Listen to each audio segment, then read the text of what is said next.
Chicos, esta noche comenzamos con el extraordinario espectro culinario de la Irlanda medieval. Una tierra donde la cena de un hombre eran avenas hervidas y la de otro eran cisnes asados rellenos de crema de almendras y jerarquía social. Así que antes de ponerte cómodo, tómate un momento para darle like al video y suscribirte, pero solo si realmente disfrutas lo que hago aquí. Y cuéntame en los comentarios desde dónde me ves y qué hora es para ti. Siempre es fascinante ver quién se une desde todo el mundo. Ahora atenúa las luces, quizá enciende un ventilador para ese zumbido suave de fondo y entremos juntos en el viaje de esta noche. Te despiertas en una choza húmeda de una sola habitación hecha de barro y ramas. El techo gotea cuando llueve, lo cual es siempre, y el aire huele vagamente a ganado y a desesperanza. Es hora del desayuno si tienes suerte. Si no, también es hora del desayuno, solo que con un giro más existencial. Tus opciones: avena, a veces cebada, siempre hervida. Ocasionalmente, si los dioses sonríen y la vaca no murió.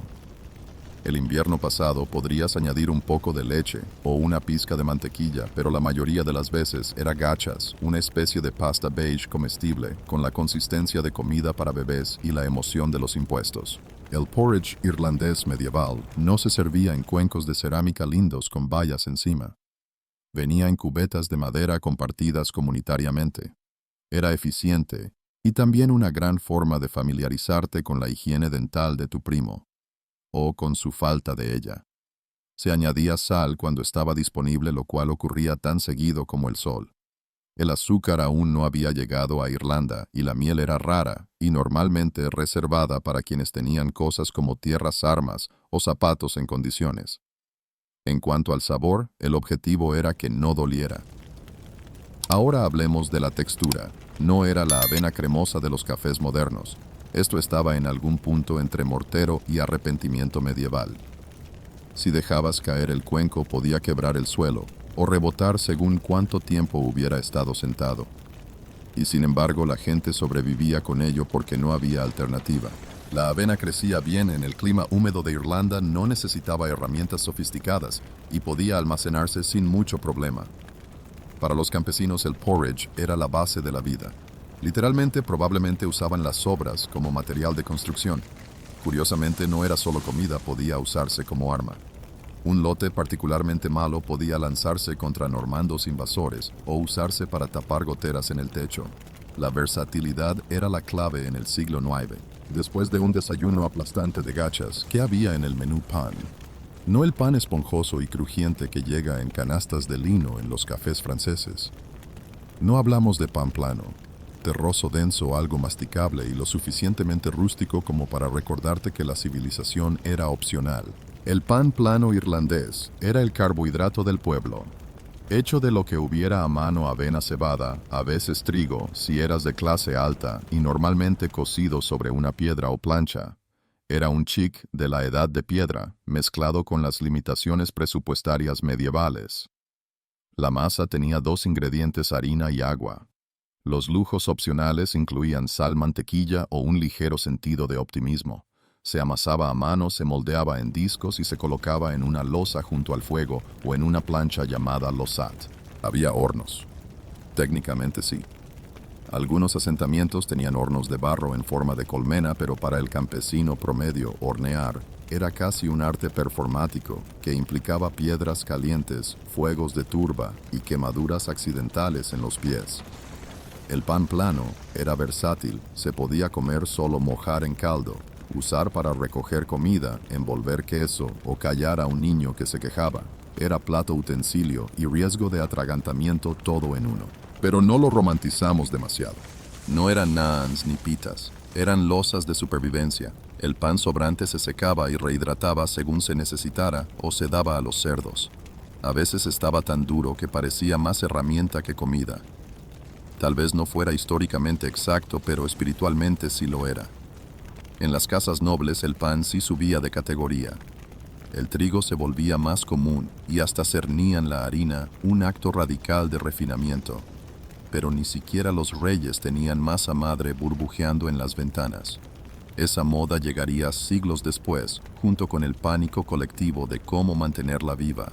Al final, el pan plano irlandés era el equivalente comestible de un amigo confiable, firme, honesto, un poco tosco, y siempre allí cuando lo necesitabas, salvo que las vacas se hubieran comido la harina otra vez. Si las gachas eran la base de la dieta medieval irlandesa, los lácteos eran el cemento que lo mantenía todo unido. Blanco graso, ligeramente agrio. Irlanda, bendecida con lluvias interminables y pastos exuberantes, descubrió rápidamente que si alimentas con eso a una vaca, ocurre algo mágico: leche. Y si eras lo bastante valiente para dejarla reposar un tiempo, obtenías todo un género culinario: mantequilla, suero de mantequilla, cuajada, queso y algo preocupante llamado leche agria. La estrella del espectáculo era la mantequilla. No era solo alimento, era riqueza. Una buena batea de mantequilla dorada era tanto moneda como plata y mucho más deliciosa. Se guardaba en recipientes de madera, se enterraba en turberas para preservarla y meses o incluso años después se desenterraba y se comía presumiblemente con mucha confianza y poco olfato. Los irlandeses medievales se tomaban los lácteos tan en serio que literalmente medían sus multas legales en cantidad de mantequilla. Robaste una oveja. 2 cubetas de mantequilla. Insultaste a un jefe. 4 cubetas y una disculpa muy sincera. La leche rara vez se bebía fresca. Normalmente se fermentaba en leche agria o suero porque la refrigeración era un sueño lejano. Y la leche cruda se convierte en experimento biológico más rápido de lo que tardas en decir disentería. El queso existía, pero no imagines ruedas artesanales de una charcutería moderna. Imagina un bloque gris, algo blando, probablemente creado por accidente al olvidar cuajadas en un estante. No lo picoteabas con galletas, lo mordías como si te debiera renta. Incluso la nata aparecía sobre todo en casas nobles vertidas sobre bayas o pan. Los monjes también la acaparaban porque nada decía piedad como entregarse a la crema entera. Claro que la riqueza significaba más vacas y más vacas significaban más lácteos. Así, mientras los campesinos rascaban los cuencos de suero, los nobles flotaban pan en nata como si se bañaran en superioridad culinaria. En la Irlanda medieval, no solo eras lo que comías, eras lo que ordeñabas. El agua era esencial para la vida. Y en la Irlanda medieval también esencial para enfermarse violentamente. De ahí que el programa nacional no oficial fuera simplemente no beberla salvo desesperación extrema o constitución de cabra temeraria. Los campesinos no tenían acceso a lo que hoy llamamos agua potable. El arroyo local servía para beber, lavar la ropa y a veces como baño de ganado. Lo único que no hacía era disculparse. Hervirla mataba patógenos, pero la leña no era gratis y la energía era limitada. Así que la mayoría pasaba directamente a otras opciones: leche, suero y la favorita de todos, cerveza. Sí, incluso los niños la bebían no por padres terribles, sino porque el jugo de grano fermentado era más seguro que confiar en el charco junto al corral. Esta cerveza no era la que te convierte en trovador aficionado tras 2 pintas. Era débil, baja en alcohol y se bebía a cubos. Pan líquido sin la parte del pan. Los campesinos la elaboraban en pequeños lotes con cebada, agua y necesidad. Los nobles la producían en grandes cantidades añadiendo hierbas o miel si estaban de humor. El suero también era popular, una especie de bebida energética medieval sin marca ni aprobación sanitaria. Claro que se bebía agua, pero cuidadosamente de manantiales en movimiento, preferiblemente montaña arriba y lejos de vacas, y solo si nadie te veía para que no pensaran que habías perdido las ganas de vivir. Así lo que empezó como estrategia de supervivencia se convirtió en hábito cultural: nunca bebas agua. Una idea tan fuerte que resonaría hasta en consejos turísticos modernos. En Irlanda medieval, hidratarse era un arte uno que requería ingenio, fermentación y evitar disentería. La carne no era algo que simplemente comías. Era algo que esperabas como la primavera la justicia, o que tu vecino admitiera finalmente que su cabra se comía tus coles. Y en cuanto a proteína, el cerdo era rey. Las vacas eran demasiado valiosas por su leche y estatus. Las gallinas eran inconsistentes. Los peces eran estacionales y venían acompañados de la culpa eclesiástica. Pero el cerdo, así el humilde banco de grasa con patas. Los cerdos eran el equivalente medieval a un refrigerador que se rellenaba solo. Comían sobras, bellotas, cáscaras de nabo y decisiones morales cuestionables. Se lo tragaban todo y lo convertían en futuro tocino. Pero aquí estaba el truco: no se mataba un cerdo a la ligera. Se esperaba al invierno, porque una vez sacrificado era la carrera contra el tiempo. Había que preservarlo rápido, salar, ahumar, secar y rezar. No había congeladores, ni Tupperwares herméticos, ni margen de error. Ese cerdo debía alimentar a una casa por semanas o meses si se racionaba bien y no tenías demasiados primos gorrones. Las partes afortunadas, vientre, jamón, papada, se ahumaban. Las menos glamorosas, pies, orejas, riñones, hocicos, se hervían o metían en morcillas y salchichas conocidas cariñosamente como todo menos el gruñido. No se desperdiciaba nada, sobre todo cuando tu única proteína alternativa eran lentejas. Y ni siquiera cultivabas lentejas. La grasa del tocino se guardaba para cocinar, engrasar sartenes, impermeabilizar botas y ocasionalmente peinarte si eras muy valiente y muy soltero. Ahora bien, los hogares nobles tenían un acceso mucho más constante a la carne. Tenían bosques para cazar animales salvajes, sirvientes para desplumar aves y casas de ahumado enteras, llenas de costillares de cerdo salado. Mientras tanto, los campesinos miraban al cerdo todo el verano, como si fuera un jamón viviente, esperando el día en que pudieran transformarlo de mascota a despensa. Vale la pena señalar que el robo de ganado era un delito grave en la Irlanda medieval. Robar un cerdo no era solo cometer un crimen, era robar meses de proteína planificada, futuros guisos y calendarios completos de comidas de invierno. Básicamente era terrorismo medieval. En resumen, cuando finalmente el cerdo moría, era un festival culinario, una operación logística y una montaña rusa emocional alimentada por carne. Y sí, los vecinos podían olerlo, y sí estaban celosos. En la dieta irlandesa medieval, las verduras no eran una moda. No venían en espirales ni asadas con pimentón ni apiladas en coloridos cuencos para Instagram. No, las verduras eran obligatorias en el mismo sentido que la gravedad o los impuestos inevitables, a veces desagradables, y de lo que nadie quería hablar durante la cena. Antes de que imagines mercados rebosantes de tomates reliquia y col rizada orgullosa, recuerda que esto era Irlanda en la Edad Media. Se cultivaba lo que no moría. Eso significaba coles, cebollas, puerros, nabos, y si te sentías aventurero, ajo silvestre o algo que podía ser venenoso o no. La regla local era clara: si mata a la cabra, no lo comas. La col era prácticamente una identidad nacional. Se hervía, se guisaba o se volvía a hervir hasta alcanzar la consistencia de un trapo mojado y el olor de la rendición. Pero llenaba estómagos y crecía fácilmente en suelo encharcado, lo que la convertía en favorita entre los campesinos y cualquiera que valorara la supervivencia sobre el sabor. Los puerros y las cebollas eran los aromáticos de la Irlanda medieval. No se usaban para crear complejos perfiles de sabor, no. Solo eran baratos, fuertes y disponibles, lo que los hacía ideales para sopas y para repeler enemigos. Y estaban las raíces nabos y chirivías, también conocidos como las papas, antes de las papas. Estos humildes tubérculos se asaban, se machacaban, se hervían o se dejaban en un rincón hasta que alguien recordaba comerlos. No eran emocionantes, pero sí confiables, como ese primo que aparece en todas las bodas, pero nunca dice nada. Curiosamente, las verduras se comían en todas las clases sociales. Incluso los reyes mordisqueaban puerros, aunque con más elegancia, y posiblemente acompañados de vino. Los huertos monásticos estaban llenos de hojas verdes cultivadas por hombres que habían hecho votos de pobreza y presumiblemente de anticondimento. Aún así, las verduras conllevaban peligro.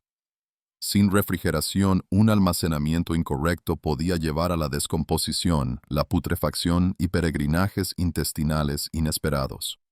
Los campesinos aprendieron rápido a cocinar todo hasta la muerte, no para realzar el sabor, sino para asesinar microbios. Así que no, las verduras no eran opcionales. Eran el grueso, el lastre, la fibra que se interponía entre tú y la hambruna. Y aunque nadie tallaba un nabo para celebrar un festín, siempre estaba allí, estoico, húmedo, juzgándote desde la olla. Hoy recolectar es algo que hacen los hipsters en Instagram con cestas y hashtags. En la Irlanda medieval, era lo que hacías cuando tu huerto fracasaba. Tu cerdo seguía vivo y tenías demasiado orgullo para robarle al vecino. Recolectar no era tierno, era una apuesta a tiempo completo. Parte botánica, parte desesperación, parte rezar para no haberle dado a tu familia algo ligeramente alucinógeno. La gente recorría setos y bosques con la mirada vacía de alguien que intentaba encontrar tanto cena como propósito. Lo más buscado, bayas, arándanos, saúcos, moras. Todas dulces, todas estacionales y todas ferozmente disputadas por animales, otros campesinos y ese monje engreído que siempre sabía los buenos lugares. Se comían frescas secas para después, o aplastadas en burdos dulces que sabían a fruta y a pobreza medieval. Luego venían las hierbas silvestres ortigas a ceder a ajo silvestre y hojas de diente de león. No se servían en vajillas artesanales. Se hervían, se echaban en guisos o se masticaban crudas mientras murmuraba sobre el hambre y el destino. Si tenía hojas y no te mordía primero, probablemente alguien lo había probado. Los hongos, claro, eran la ruleta rusa de la recolección. A menos que tuvieras a un anciano sabio o un conejillo de indias muy valiente, elegir el sombrero equivocado podía significar visiones de dioses celtas seguidas de la muerte. O peor, 2 días arrepintiéndote tirado en una zanja. También se recogían avellanas y bellotas. Las avellanas eran un manjar si vencías a las ardillas. Las bellotas requerían remojo y lixiviación para ser comestibles, lo cual era mucho trabajo, así que se reservaban para crisis reales como hambrunas o visitas de suegros. Incluso las algas marinas entraban en la dieta irlandesa, sobre todo en la costa. Ricas en minerales, técnicamente verduras y lo más importante, gratis. Los costeros recolectaban dulce y laver la secaban y fingían que les gustaba el sabor. Recolectar también servía para parecer ocupado mientras evitabas las tareas agrícolas. Estoy recogiendo hierbas a menudo significaba me escondo de la tía Maeve y su asignación de coles. En última instancia, la recolección en la Irlanda medieval no se trataba de conectar con la naturaleza, sino de no morir. Era impredecible, a menudo arriesgado, pero a veces gratificante. Como el matrimonio, pero con más musgo. Y sí, a veces, sorprendentemente sabroso. Pero nadie lo admitía porque si lo hacías, podías ser asignado a recolectar a tiempo completo. Y nadie quería eso. Los monjes, los precursores del meal prep. En la Irlanda medieval, los monasterios no eran solo lugares de oración, de iluminación de manuscritos y de votos de silencio incómodos. También eran bastiones culinarios alimentando a decenas de hombres que habían hecho votos de pobreza pero aparentemente no de insipidez. Mientras los campesinos mordisqueaban nabos y soñaban con tocino, los monjes comían en refectorios de piedra con menús sorprendentemente decentes. Claro, no comían carne. A menos que contaras el pescado que milagrosamente no era carne gracias a un resquicio eclesiástico. Y si eras un monje enfermo, algo curiosamente frecuente, podías recibir carne para tu recuperación. Recuperación siendo código medieval para realmente querías salchicha. Las comidas monásticas seguían rutinas estrictas, 2 al día, una a media mañana y otra por la tarde, y nada de tentempiés entre ellas a menos que te estuviera creciendo un tercer brazo y necesitaras calorías. El silencio era obligatorio, lo que significaba que si tu estofado de lentejas era soso no podías quejarte en voz alta. Solo sufrir piadosamente.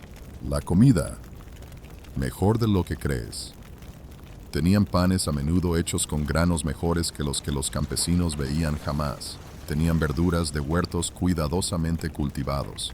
Tenían queso, mantequilla, suero, cerveza y miel, todo producido en el lugar con dedicación monástica y probablemente con un nivel bajo de angustia existencial.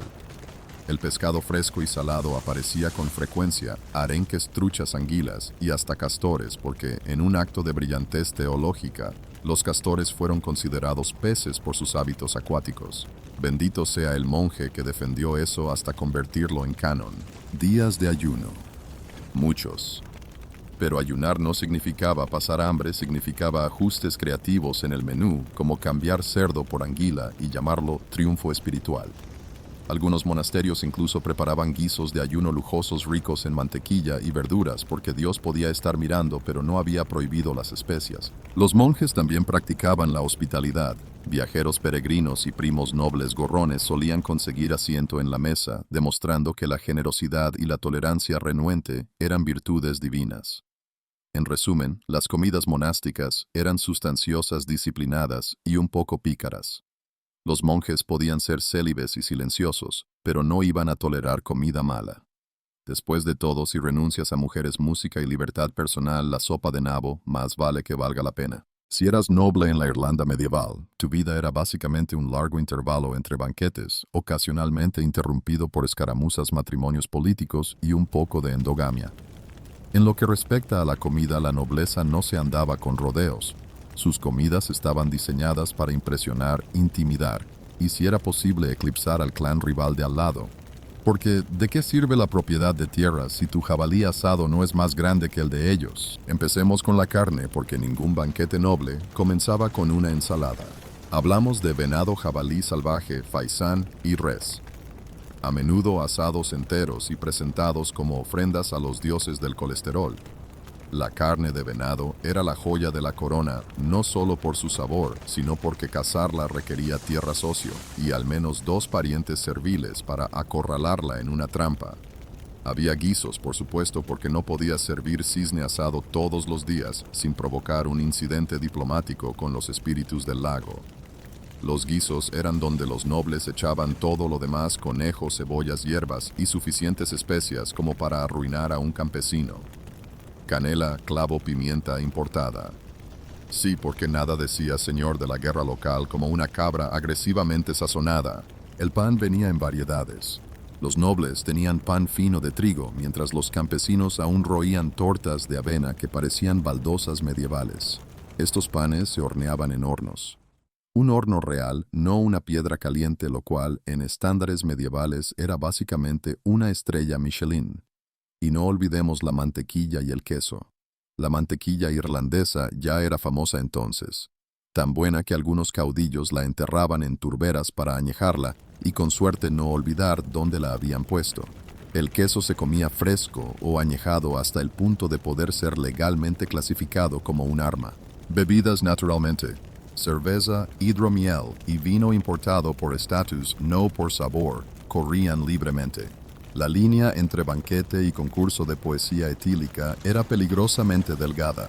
Los nobles también experimentaban con postres, principalmente pasteles de miel, brebajes de frutas especiadas y dulces cargados de lácteos que requerían más vacas que un monasterio en Cuaresma. En resumen, los festines nobles eran el lugar donde la diplomacia, la gula y un poco de ostentación se encontraban. Eran menos sobre nutrición y más sobre asegurarte de que tu enemigo te viera morder la pierna de un cisne con contacto visual inquebrantable. Antes de que el azúcar se entrometiera en cada repostería medieval como un invitado molesto en un banquete, estaba la miel dorada pegajosa ligeramente relacionada con las abejas y la indiscutible reina de la dulzura medieval irlandesa. Si vivías en la Irlanda alto medieval y deseabas algo dulce, tus opciones eran exactamente 2: miel y encontrar un arbusto de bayas y fingir que te gustaban las más agrias. La miel no era solo un manjar, era moneda medicina, potenciador de sabor y, si eras ambicioso, un atajo hacia la inmortalidad, o al menos hacia las manos pegajosas. Monasterios campesinos y nobles por igual valoraban la miel, endulzaba gachas, glaseaba carnes, fermentaba en hidromiel y ocasionalmente se untaba en heridas. Porque la ciencia medieval funcionaba así. Es pegajoso. Entonces, sí, probablemente ayuda. Las colmenas eran propiedades muy valiosas. Los irlandeses incluso tenían códigos legales sobre ellas. Si derribabas accidentalmente la colmena de tu vecino, de repente estabas en un juicio por homicidio de abejas. No es broma, había multas por robar miel. Así de privados de azúcar estaban todos, y las abejas en la Irlanda medieval eran tratadas como realeza. Tenían leyes que las protegían, poemas que las alababan y monjes que pasaban horas documentando su comportamiento, lo cual tal vez era solo una excusa para evitar limpiar letrinas. En la cocina la miel iba a todas partes. Convertía las gachas en postre y hacía que el pan duro pareciera un regalo de los dioses. Se rociaba sobre el queso, se mezclaba en tortas de avena y se combinaba con hierbas para salsas que hacían que los nabos parecieran menos tristes. Luego estaba el hidromiel, la bebida de Loops. Fermenté miel, y ahora estoy mareado. El hidromiel lo consumían todos, desde poetas guerreros hasta monjes melancólicos en días de fiesta. Era bebida de celebración ritual y peleas ocasionales. Incluso los reyes estaban obsesionados. Algunos exigían la apicultura como parte de los tributos.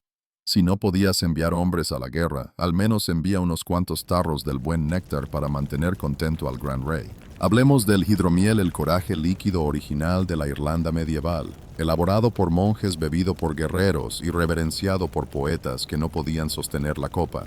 Se hacía fermentando miel con agua, lo cual suena simple, hasta que recuerdas que implicaba esperar algo en lo que los medievales eran perturbadoramente buenos.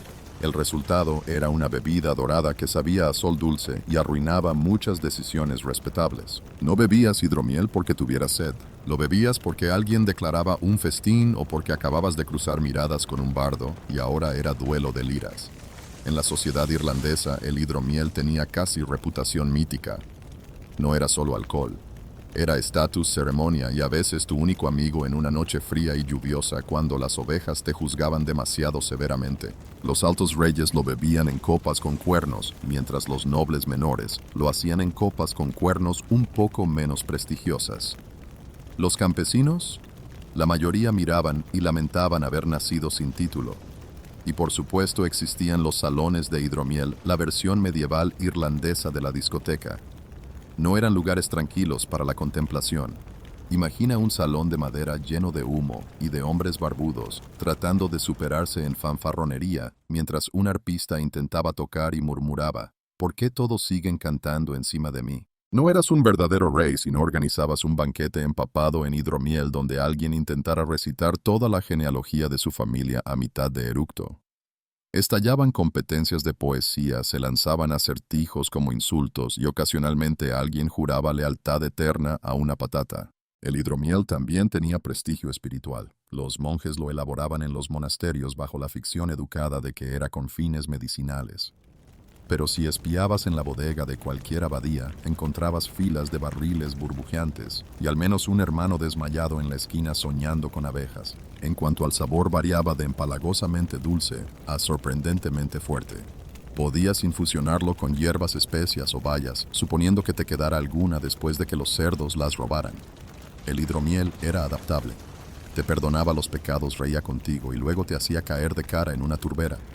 Así que en el gran buffet de bebidas irlandesas el hidromiel era la abeja reina elegante, impredecible y ligeramente peligrosa si te levantabas demasiado rápido. Si piensas que los banquetes reales medievales eran elegantes reuniones con delicados bocados y conversación educada, felicidades, te han mentido todas las novelas de fantasía jamás escritas. En realidad eran maratones caóticos y carnívoros donde el exhibicionismo se encontraba con la flatulencia. Los reyes irlandeses no comían solo para vivir. Comían para demostrar cosas, estatus, poder, favor divino, y a veces los límites de la digestión humana. Un banquete real no era solo una comida. Era una ceremonia, una herramienta diplomática y una función de 4 horas de masticar, eructar y juzgar a otros por no tener un jabalí más grande. El menú típico era una carta de amor al colesterol, venado, al espetón, cerdo ahumado, anguilas, salmón, aves guisadas y pan tan denso que podía usarse en un asedio. Las verduras estaban presentes, técnicamente, mayormente como decoración o como algo a lo que señalar mientras pedías más carne. Si tenías suerte, alguien recordaba los puerros. El hidromiel y la cerveza corrían a raudales, a veces más que el agua limpia real. Los modales en la mesa eran creativos. Los cuchillos se compartían, las servilletas no existían, y chuparse los dedos era señal de gran satisfacción o de poca vergüenza. Probablemente ambas. El entretenimiento era obligatorio. Un banquete adecuado incluía bardos, arpistas y alguien recitando las hazañas heroicas de tus antepasados hasta que todos hubieran bebido suficiente hidromiel para creerlas. Si no, contratabas al menos a un poeta que cantara tus alabanzas en medio del festín. ¿Realmente gobernabas? Los asientos eran brutalmente políticos. Cuanto más cerca del rey, más importante era, salvo que fuera su hermano, en cuyo caso probablemente te sentaban lejos por razones de seguridad. Primos celosos en la esquina, ese monje que bebe demasiado cerca del fuego para poder desmayarse discretamente. Y luego venían las sobras, o como los campesinos las llamaban, nuestra comida entera. Los reyes tenían mayordomos cuyo único trabajo era recoger los restos, que a menudo eran mejores que todo lo que un común comería en un año. Sí, el sistema era explotador, pero también muy eficiente para limpiar mesas. Al final de la noche, estabas lleno, mareado, y varias alianzas políticas habían cambiado dependiendo de quién compartiera su pudín. Bienvenido a la diplomacia medieval alimentada por jabalí, cebada y valentía. En cuanto a la cocina en Irlanda medieval, el lema era simple: en caso de duda, hiérvelo. Y si no dudabas, hiérvelo de todos modos. Freír era para los ricos, hornear era para monasterios, hervir, eso era para todos, todos los días, en todas las comidas, para siempre. El caldero irlandés medieval era básicamente la olla a presión de su época, menos el control de presión, el acero inoxidable o las instrucciones. Simplemente echabas todo dentro, carne, granos, hierbas, a veces, una raíz que esperabas que no fuera venenosa y rezabas a que el fuego hiciera el resto. Después, removías hasta que pareciera comida, o al menos algo caliente y vagamente comestible. Si eras campesino, tu método de cocina consistía en colgar esta olla sobre el fuego en medio de una casa llena de humo sin chimenea. Hervías tu comida, inhalabas tu comida, llevabas puesta tu comida. Cocina multisensorial, como dirían los chefs modernos. Los guisos eran el rey de la cocina. Podías estirar un poco de carne para muchas bocas, o ninguna si la carne misteriosamente desaparecía en la noche, probablemente en la olla de tu primo al lado. Avena, cebada, col, hierbas silvestres, todas pasaban por la olla. Si eras sofisticado, añadías puerros. Si estabas maldito, alguien echaba ortigas y te decía que era medicinal. Asar estaba reservado a la nobleza, o a quienes tenían suficiente leña y carne para presumir. Y sí, asar un animal entero impresionaba a los vecinos casi tanto como no incendiar el techo de paja en el proceso. Algunas preparaciones usaban piedras calientes, un método prehistórico que sobrevivió durante siglos, porque hervir no era lo bastante emocionante. Calentabas piedras en el fuego y las arrojabas a un pozo de agua hasta que hervía. Luego echabas tu comida y te dabas cuenta de que acababas de inventar la primera sopa jacuzzi del mundo. Hornear era raro y requería un horno. Adivina qué. Los monasterios acaparaban esa tecnología. Producían panes densos que servían tanto de cena como de topes de puerta. Los campesinos hacían tortas a la plancha en piedras planas y las llamaban pan. Tiempos desesperados, carbohidratos desesperados. Así que sí, la cocina irlandesa medieval tenía limitaciones, pero también cierto ingenio. Una olla, un fuego, un objetivo, no morir. Si pensabas que la Irlanda medieval era solo un caos de clanes, incursiones de ganado y gente hirviendo todo lo que se movía, estarías mayormente en lo correcto. Pero lo que a menudo se pasa por alto es que tenían leyes sobre la comida y se las tomaban muy en serio. Entran en escena las leyes Brehon, un sistema legal medieval irlandés tan completo que tenía reglas para todo, desde disputas de tierras hasta robos de abejas. Y sí, incluso quién debía ser alimentado, qué se le daba y con qué frecuencia. No eras solo un campesino. Eras un campesino con derechos dietéticos legales, más o menos. Por ejemplo, los poetas, los influencers de su época, tenían derecho a comidas específicas según su rango. Un poeta de primera categoría llamado Ogham podía exigir legalmente un asiento en la mesa del caudillo y darse un festín de cerdo, cerveza y pan hasta que sus versos volvieran a rimar. Mientras tanto, un humilde bardo principiante tal vez solo recibiera gachas y una ceja levantada. Los hospitaleros o bríd tenían una carga aún más extraña. Ellos estaban legalmente obligados a mantener sus casas abastecidas de comida en todo momento por si aparecían viajeros vagabundos o primos lejanos. No era solo hospitalidad, era sobrealimentación obligatoria por ley. Incluso el ganado estaba ligado a la legislación alimentaria. Si alguien robaba tu vaca, que era básicamente tu nevera con patas, había tasas de compensación precisas.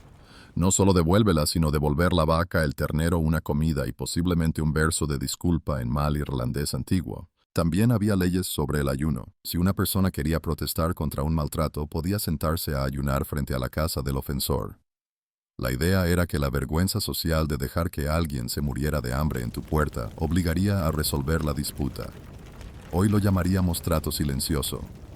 Entonces era culpa institucionalizada por el Estado. Pero quizá la ley más encantadora era que un apicultor tenía que compartir cada tercer tarro de miel con sus vecinos porque aparentemente las disputas de zonas de abejas eran un problema. Si tus abejas se metían en las flores de otro, le debías una parte del pastel de miel. Literalmente. Si pensabas que la mesa irlandesa medieval desapareció con el último bardo y la última avena hervida, piénsalo de nuevo. El espíritu de aquella mesa, a partes iguales hambre, hospitalidad y testaruda practicidad, todavía hierve en la cocina irlandesa de hoy. Solo que ha cambiado el hogar abierto por una estufa eléctrica y la sangre de cerdo por morcilla con un toque de negación. Por ejemplo, la obsesión irlandesa por el pan no terminó con tortas de avena y piedras de plancha. Llegó el soda bread, descendiente espiritual de cualquier harina que encuentres, y reza para que suba. Es denso, Es quebradizo. Ha sido conocido por provocar flashbacks dentales, pero es nuestro, y lo comerás incluso si necesitas untarle mantequilla a la fuerza. Luego está la patata, a menudo confundida como el alimento irlandés original. Irónicamente ni siquiera llegó hasta el siglo XVI, pero fue adoptada con tal entusiasmo desesperado que podrías pensar que San Patricio la plantó él mismo. Ocupó el lugar dejado por la cebada, los nabos y cualquier cosa hervida, y aunque después se convirtió en tragedia nacional, también se volvió identidad nacional. Hazla puré, fríela, hornéala, pero nunca la irrespetes. La hospitalidad también sigue obstinadamente viva. El requisito medieval de alimentar a tus invitados todavía es ley, solo que ahora lo hace tu abuela con té, bollos y culpa velada. Rechazar segundos es traición. Terceros esperados. Los lácteos irlandeses, una vez signo de riqueza y poder político, ahora son tranquilamente responsables de la mitad del consumo mundial de mantequilla y de la otra mitad del colesterol.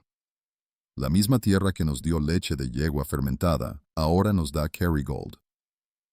Progreso. Ni siquiera las leyes alimentarias han desaparecido del todo. La Irlanda moderna quizá ya no te multe por mala gestión de abejas, pero prueba a no aceptar la invitación a cenar de tu vecino, y verás lo que pasa con tu reputación en la feria parroquial. Al final, el legado de la mesa irlandesa no está solo en recetas. Está en la resiliencia, el ingenio y la alimentación incansable. La Irlanda medieval hizo cocina del caos, hospitalidad de la obligación y sabor de... Bueno, no siempre, pero lo intentaron. Así que la próxima vez que cortes soda bread, remuevas un guiso o quemes un panqueque intentando canalizar a tu monje interior, recuerda, no solo estás cocinando. Estás participando en una estrategia de supervivencia legal, cultural y culinaria de 1000 años. Cuando la mayoría de la gente piensa en vikingos, se imagina saqueadores con cascos con cuernos asaltando monasterios y aldeas espadas brillando al amanecer. Pero eso es solo una parte de la historia. Debajo de la ferocidad había algo mucho más calculado, un imperio comercial que se extendía por continentes. Los vikingos no eran solo guerreros, eran comerciantes, navegantes y conectores culturales que transformaron Europa mediante el comercio. Desde las costas rocosas de Noruega, Suecia y Dinamarca, los barcos largos vikingos transportaban bienes que pocos otros podían conseguir. Pieles de los fríos bosques del norte, lujosos pelajes de zorro, marta y castor, que se convirtieron en la armadura de invierno de la nobleza europea. El marfil de morsa tallado de colmillos árticos era codiciado en talleres desde Inglaterra hasta Constantinopla, usado para hacer piezas de ajedrez, crucifijos y adornos intrincados. Y luego estaba el ámbar, resina fósil dorada, arrastrada a las costas bálticas. En una época en que las gemas brillantes simbolizaban poder divino, el ámbar era más que joyería, se creía que tenía propiedades mágicas, lo que lo hacía uno de los tesoros vikingos más comerciables. Lo que hacía tan valiosos estos bienes era la rareza. Reyes y obispos de tierras lejanas no tenían acceso a los profundos bosques de Escandinavia ni a los mares helados del norte.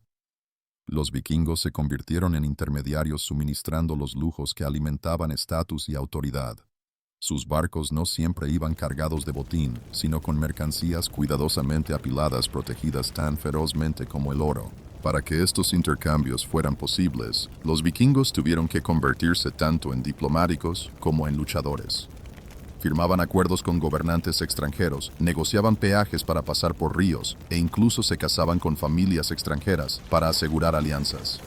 Donde la fuerza bruta abría puertas, la diplomacia las mantenía abiertas. Este era el otro lado del mundo vikingo, una red de mercados y ferias donde los comerciantes nórdicos regateaban, intercambiaban y aprendían. Sus raíces comerciales los vinculaban no solo con los vecinos cercanos, sino con el corazón económico palpitante de la Eurasia medieval. Para los vikingos, el comercio no era simple supervivencia, era poder. Cada cuenta de ámbar y cada talla de marfil transportada a través de Europa se convertía en un testimonio silencioso de que estos bárbaros también eran maestros comerciantes. Para cuando los mercaderes vikingos pusieron la mira más allá del Báltico, no solo transportaban bienes, transportaban influencia. Si Escandinavia era el punto de partida, el mar Báltico era la plataforma de lanzamiento. Este mar interior, rodeado de bosques, ríos helados y costas fértiles, se convirtió en el primer gran mercado vikingo. Desde la península de Jutlandia en Dinamarca hasta el Golfo de Finlandia, cada asentamiento costero podía ser explotado. Y el Báltico ofrecía tanto riquezas como riesgos. De los fineses venían pieles de ardilla y marta pequeñas, pero codiciadas en Europa occidental. De las tribus eslavas venían cera y miel, productos esenciales para velas e hidromiel. También circulaban madera, sal y hierro, convirtiendo al Báltico no solo en un centro de lujos, sino también de recursos prácticos que alimentaban las economías medievales. Los vikingos no solo compraban y vendían estos bienes. Los grababan, controlaban y a veces directamente los incautaban insertándose como guardianes del comercio. El ámbar, sin embargo, seguía siendo la joya del Báltico. Conocido desde tiempos romanos como el oro del norte, se recogía en las costas de la actual Polonia y Lituania. Los mercaderes lo llevaban en sacos a través de mares tormentosos y los mercados vikingos lo exhibían en cuentas, amuletos y ornamentos. Para guerreros y nobles de toda Europa, el ámbar no era solo decorativo, se creía que alejaba el mal y curaba enfermedades. Esta aura de misticismo lo hacía casi tan valioso como la plata. Para asegurar estas redes, los vikingos construyeron puestos comerciales fortificados en ubicaciones clave. Hedeby, en la actual Alemania, y Birka, en Suecia, se convirtieron en emporios florecientes llenos de marineros, herreros y comerciantes extranjeros. La arqueología ha revelado calles llenas de talleres, muelles abarrotados de barcos largos y almacenes repletos de productos importados. En esos cruces, los nórdicos se codeaban con sajones, eslavos e incluso árabes, convirtiendo lo que parecían aguas remotas en una de las autopistas más transitadas de la Edad Media. Pero el Báltico no siempre era pacífico. La piratería era rampante y tribus rivales desafiaban el dominio vikingo. Los mismos guerreros que comerciaban podían otro día saquear. Esta doble identidad, mercader y saqueador, fue lo que los hizo tan adaptables. Podían ofrecer comercio pacífico a una comunidad mientras quemaban otra hasta los cimientos. Para los vikingos no era contradicción, era negocio. Al dominar los cruces bálticos, el norte aseguró riqueza y experiencia. Fue su aprendizaje en comercio global. Desde allí, los ríos de Europa Oriental los llamaban y más allá de ellos yacían las riquezas de Bizancio y el califato, mundos esperando ver aparecer las velas vikingas en el horizonte. Una vez que los vikingos dominaron el Báltico, dirigieron su atención hacia el interior siguiendo las venas de agua que atravesaban Europa del Este. Los grandes ríos Neva, Volkhov, Dnieper y Volkhov no eran solo vías fluviales. Eran autopistas hacia nuevos mercados. Los barcos largos diseñados con quillas poco profundas podían pasar del mar al río y deslizarse profundamente en el continente, uniendo el Báltico helado con los mares Negro y Caspio. Esto abrió un corredor hacia las tierras que un día serían Rusia y Ucrania. Los nórdicos que se aventuraron allí fueron conocidos como varegos, un nombre que inspiraba tanto temor como respeto. Fundaron asentamientos comerciales que también servían como fortalezas, siendo Novgorod y más tarde Kiev los más famosos. Estos puestos no eran simples campamentos, eran núcleos de entidades políticas enteras donde gobernantes nórdicos conocidos como los Rus se mezclaron con poblaciones eslavas locales. Desde esas bases, los mercaderes vikingos canalizaban bienes hacia el sur y riqueza hacia el norte. ¿Qué se movía exactamente por esos ríos? Del norte venían pieles y ámbar, pilares de la economía vikinga. De los bosques y campos eslavos llegaban miel, cera y grano. Pero la carga más controvertida eran los humanos. Esclavos capturados en incursiones o tomados como tributo eran enviados encadenados río abajo, destinados a mercados en Bizancio o el mundo islámico. Para los vikingos, el comercio de esclavos no era un accidente de guerra. Era una empresa estructurada, rentable y fundamental en sus aventuras orientales. Estas rutas eran peligrosas. Los rápidos del Dnieper obligaban a los mercaderes a arrastrar barcos por tierra sobre rocas mientras vigilaban posibles emboscadas. Bandidos, tribus, rivales y enemigos políticos acechaban en cada recodo, pero los riesgos valían la pena. Cada viaje exitoso podía significar rollos de seda de Bizancio, monedas de plata del califato o armas finas forjadas en tierras extranjeras. Los hallazgos arqueológicos muestran hasta dónde se extendían las redes vikingas. En tumbas escandinavas se han descubierto sedas tejidas en Persia junto con monedas acuñadas en Bagdad. Para los nórdicos, estos tesoros no eran solo pruebas de riqueza. Eran símbolos de prestigio recordatorios de que su alcance se extendía mucho más allá de los fríos fiordos de su hogar. Al navegar los ríos hacia Rusia, los vikingos se transformaron en algo más que comerciantes costeros. Se convirtieron en el puente entre Europa y Asia, abriendo rutas que definirían el futuro político y cultural de Europa Oriental. Kiev y Novgorod no eran simples puntos de paso. Eran los lugares de nacimiento de reinos moldeados por la ambición vikinga. Si los ríos de Rusia eran arterias, Bizancio era el corazón que bombeaban hacia él. La ciudad de Constantinopla, conocida por los vikingos como Miklagard, la gran ciudad, era el premio definitivo. Ninguna otra capital medieval deslumbraba con tanta riqueza. Sus mercados rebosaban de seda, especias, joyas y perfumes. Sus muros brillaban con mosaicos. Su puerto hervía de barcos llegados de todos los rincones del mundo conocido. Para los mercaderes vikingos, llegar a Bizancio era como entrar en otro universo donde el oro no era mito sino moneda, y el lujo era la vida cotidiana. El viaje al sur era agotador. El río Dnieper llevaba a los varegos a través de territorios eslavos, rápidos traicioneros y tierras tribales hostiles.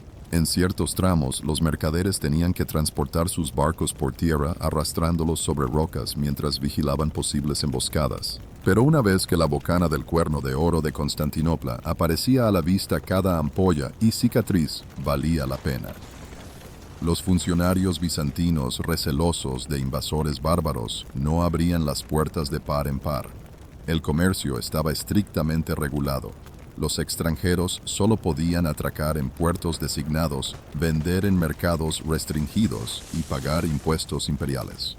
Sin embargo, los vikingos aceptaban esas condiciones porque la recompensa era inmensa. A cambio de sus productos del norte, pieles, cera, miel y especialmente esclavos, recibían túnicas de seda, prendas bordadas, vino fino y monedas de oro puro.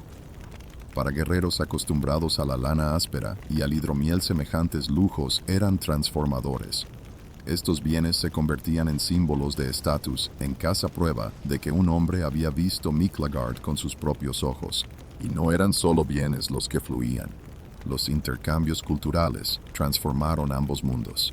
Las sagas nórdicas hablan de las enormes iglesias de Constantinopla y de la grandeza de Santa Sofía, inspirando asombro en los visitantes. Muchos varegos también fueron reclutados al servicio bizantino como mercenarios, formando la legendaria Guardia Varega, una unidad de élite de guardaespaldas armados con hachas que protegía al propio emperador. Servir en Bizancio significaba bolsas llenas de plata, pero también honor y prestigio. Al regresar al norte, el camino hacia Bizancio simbolizaba más que comercio. Era la entrada de los vikingos en la política global. A través del comercio y del servicio, se entrelazaron con uno de los imperios más sofisticados del mundo medieval. Y cada rollo de seda llevado a casa, cada moneda bizantina enterrada en un tesoro escandinavo, susurraba una verdad: los vikingos no eran saqueadores aislados en los márgenes de Europa. Eran actores internacionales en el drama del comercio medieval. Mientras Bizancio deslumbraba con seda y oro, otro mundo llamaba más al este el califato islámico. Desde Bagdad hasta Samarcanda, el mundo musulmán latía con riqueza, cultura y redes comerciales que se extendían desde la India hasta el norte de África.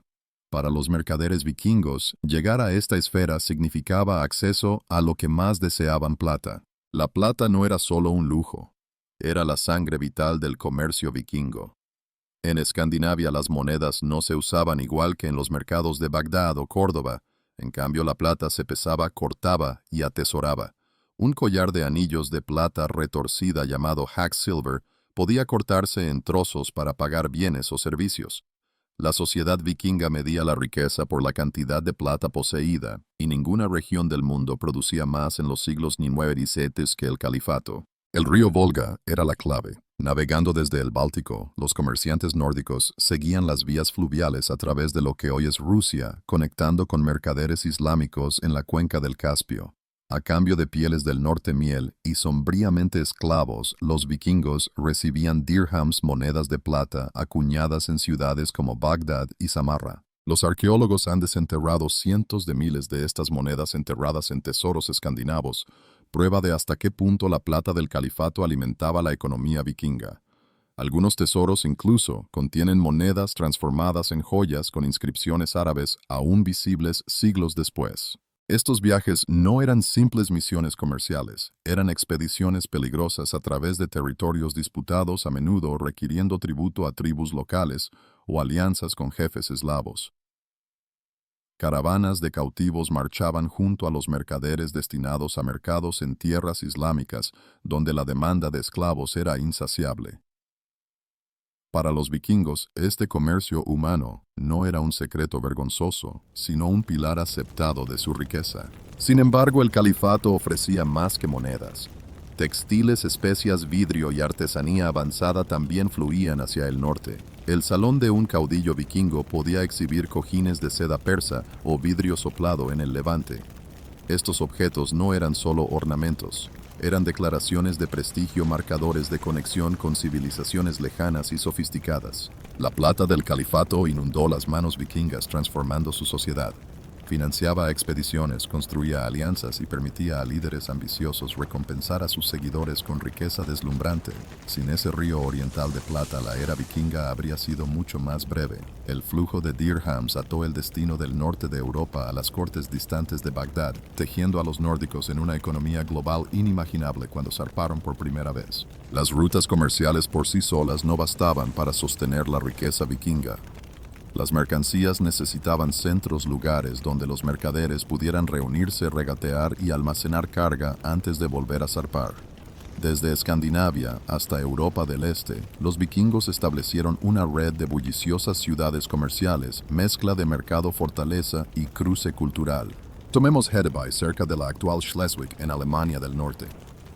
Este asentamiento estaba en el punto perfecto entre el Mar del Norte y el Báltico, lo que permitía a los vikingos controlar tanto portajes terrestres como rutas marítimas.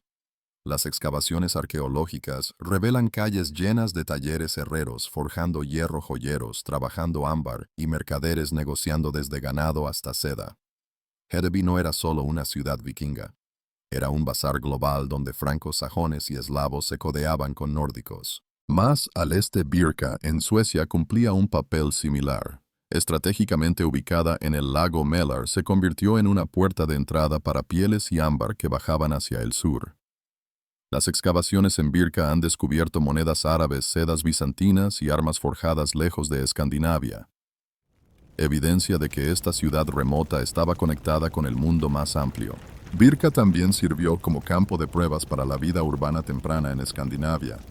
Calles de madera, almacenes y muelles dieron a los vikingos su primera muestra de vida urbana, mucho antes del auge de ciudades medievales como Estocolmo u Oslo en Europa Oriental. Ciudades como Novgorod y Kiev crecieron de puestos comerciales a centros de poder político. Originalmente campamentos fortificados se expandieron en ciudades prósperas mezclando influencias nórdicas, eslavas y bizantinas.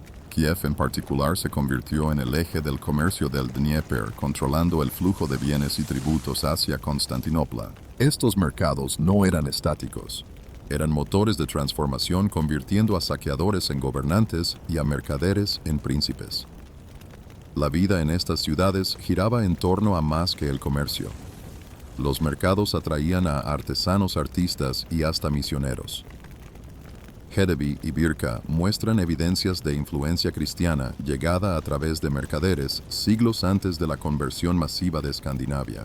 Un mercado vikingo no era solo monedas cambiando de manos, era el lugar donde chocaban culturas, donde se contaban historias de tierras lejanas y donde un campesino podía vislumbrar lujos reservados para reyes. Estos centros comerciales fueron peldaños vitales del imperio comercial vikingo.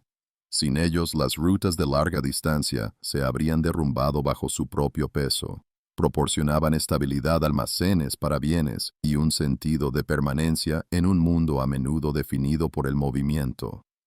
Para los vikingos, los mercados no eran solo lugares de negocio, eran símbolos de poder, prestigio y creciente sofisticación. Detrás del brillo de la plata y la seda, una mercancía alimentaba el comercio vikingo más que ninguna otra los seres humanos. Los nórdicos los llamaban thralls y eran capturados en incursiones, comprados a tribus vecinas o tomados como tributo. Aunque hoy lo vemos como el aspecto más oscuro del comercio vikingo en el mundo medieval, era brutalmente normal y enormemente rentable. Desde los primeros saqueos en la Inglaterra anglosajona hasta campañas profundas en tierras eslavas, los barcos vikingos regresaban no solo con oro o ganado, sino con hombres, mujeres y niños encadenados. Estos cautivos tenían dos destinos. Algunos permanecían en Escandinavia como sirvientes domésticos, trabajadores agrícolas o concubinas. Otros eran transportados a lo largo de ríos y mares hasta mercados en Bizancio y el Califato Islámico, donde la demanda de esclavos era implacable. La mecánica de este comercio era dura. Una incursión podía devastar un pueblo, y después los supervivientes eran reunidos y marchados hasta la ciudad vikinga más cercana. Desde Hedeby hasta Kiev, los comerciantes organizaban ventas donde los thralls se cambiaban por plata, armas o lujos extranjeros. Evidencias arqueológicas en Dublín, una ciudad fundada por vikingos, sugieren que se convirtió en uno de los mayores mercados de esclavos de Europa, con calles que resonaban con los gritos de cautivos esperando ser enviados al extranjero. En el este, los esclavos eran de los productos más valiosos. Aristócratas bizantinos los empleaban como sirvientes y soldados, mientras que en el califato llenaban roles desde trabajadores domésticos hasta asistentes de harén e incluso soldados de unidades de élite. Para los mercaderes vikingos, el comercio humano era una fuente de riqueza estable y lucrativa, mucho más confiable que los saqueos esporádicos o la caza estacional de pieles. Sin embargo, este comercio también tuvo impacto en casa. La afluencia de esclavos permitió a los caudillos vikingos expandir sus haciendas, aumentar la producción agrícola y consolidar su poder. Una casa rica podía incluir docenas de thralls cuyo trabajo liberaba a los hombres libres para la guerra o el comercio. Con el tiempo, esta dependencia del trabajo no libre moldeó la propia sociedad escandinava, creando divisiones marcadas entre la élite adinerada y los sometidos en servidumbre. El comercio de esclavos revela la dualidad de los vikingos exploradores, aventureros y despiadados buscadores de beneficio. Mientras sus sagas celebraban viajes y batallas, la columna silenciosa de su economía era este oscuro comercio. Tesoros de plata enterrados en suelo escandinavo, sedas bizantinas sobre los hombros de un caudillo. Muchos fueron comprados al precio de la libertad humana. Para los vikingos, el tráfico de esclavos no era un subproducto desafortunado de la conquista. Era negocio habitual y los unía a un sistema global en el que trágicamente las personas eran moneda. Cada ruta comercial es más que el movimiento de mercancías. Es el movimiento de ideas, lenguas y tradiciones. Para los vikingos, el comercio nunca fue de un solo sentido. Cada vez que un barco atracaba en un puerto extranjero, llevaba no solo pieles y ámbar, sino también curiosidad. Y cada vez que regresaba, traía fragmentos de las culturas que había tocado. De Bizancio, los viajeros nórdicos volvían con relatos de iglesias colosales, mosaicos brillantes y procesiones tan magníficas que parecían divinas. Algunos llevaban cruces e iconos, las primeras semillas del cristianismo que acabarían arraigando en Escandinavia. Otros traían nuevas técnicas de construcción naval o estilos arquitectónicos, entretejiendo la artesanía extranjera en las tradiciones locales. Los arqueólogos han encontrado prendas de seda en tumbas vikingas, vestidas junto a túnicas de lana tradicionales, símbolos tanto de estatus como de la fusión de mundos. El califato también dejó huella. Monedas árabes no solo enriquecieron tesoros vikingos, sino que portaban inscripciones que fascinaban a los nórdicos. Algunas fueron dobladas en colgantes usadas como amuletos, lo que sugiere que el peso espiritual de la caligrafía islámica resonaba incluso entre quienes no la entendían. Vidrio, especias y acero fino entraron en los hogares vikingos, ampliando sus dietas y redefiniendo su sentido del lujo. El intercambio cultural funcionaba en ambos sentidos. Comerciantes y mercenarios vikingos introdujeron el arte rudo escandinavo en el extranjero. La joyería y los diseños de armas nórdicos viajaron lejos, influyendo en los motivos decorativos de Europa Oriental. En Constantinopla, la reputación de la Guardia Varega por su lealtad y ferocidad difundió la identidad vikinga profundamente en la cultura bizantina. Ver a un corpulento guerrero rubio con hacha guardando al emperador se convirtió en símbolo tanto de seguridad como de misticismo bárbaro.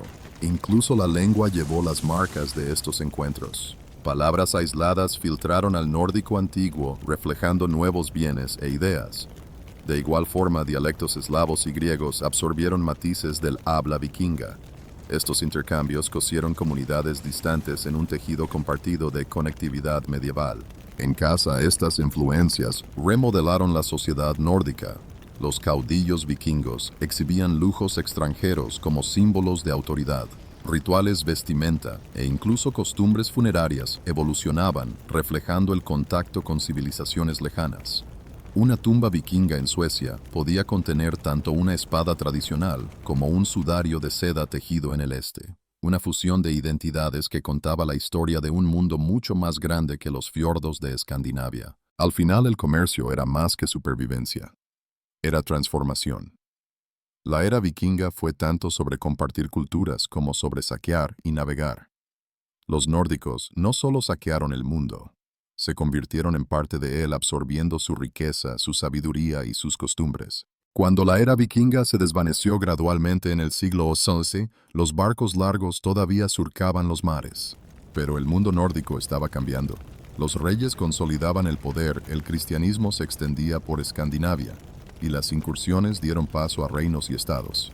Sin embargo, el legado del comercio vikingo no desapareció. Perdura en la riqueza las ciudades y los vínculos culturales que crearon. Los tesoros de plata enterrados en toda Suecia y Dinamarca se alzan como monumentos silenciosos de ese legado. Decenas de miles de dirhams islámicos y monedas bizantinas yacen bajo la tierra, evidencia de que Escandinavia estuvo alguna vez conectada con economías globales que se extendían desde Bagdad hasta Constantinopla. Estas monedas financiaron el ascenso de poderosos caudillos y más tarde monarcas, proporcionando la base material para los primeros reinos centralizados del norte. Sin los ríos de plata del este, la aparición de la Dinamarca, Noruega y Suecia medievales podría haberse retrasado siglos.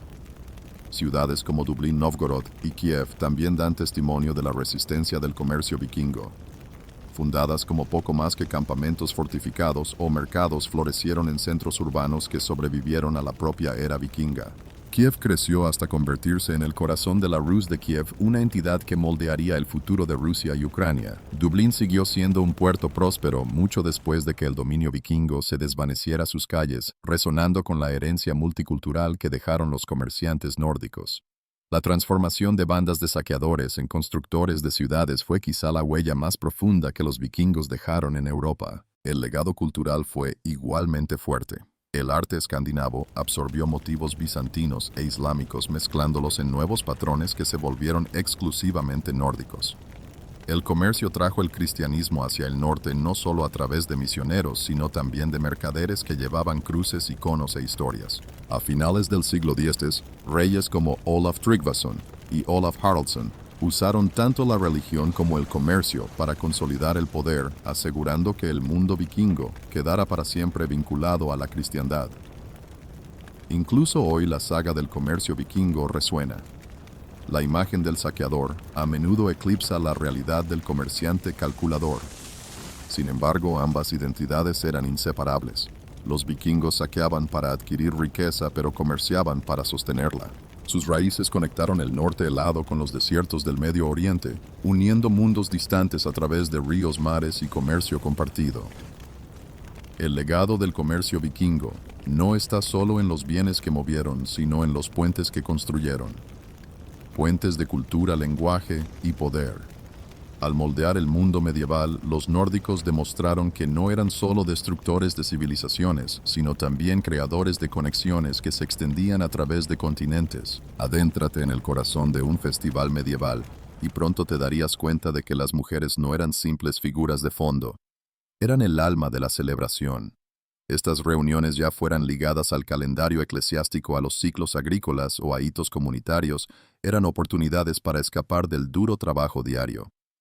Y en casi cada rincón del recinto ferial, el trabajo y la presencia de las mujeres eran inconfundibles. Mucho antes de que el primer tambor o campana de iglesia anunciara el inicio de las festividades, las mujeres ya estaban preparando. Ayudaban a elaborar cerveza en grandes cubas, horneaban pan en hornos comunales y asaban carne que luego se vendería en los puestos. En los pueblos, familias enteras solían reunir recursos para la fiesta, pero por lo general eran las mujeres quienes organizaban la logística. Sin ellas, el aroma de pasteles especiados, tortas de miel y guisos calientes, esos olores que definían una feria medieval, simplemente no habría llenado el aire. Una vez comenzado el festival, las mujeres asumían papeles visibles en la música y la danza. Niñas y doncellas jóvenes eran a menudo las primeras en lanzarse a las danzas en círculo, sus cantos y pasos marcando el ritmo de la celebración.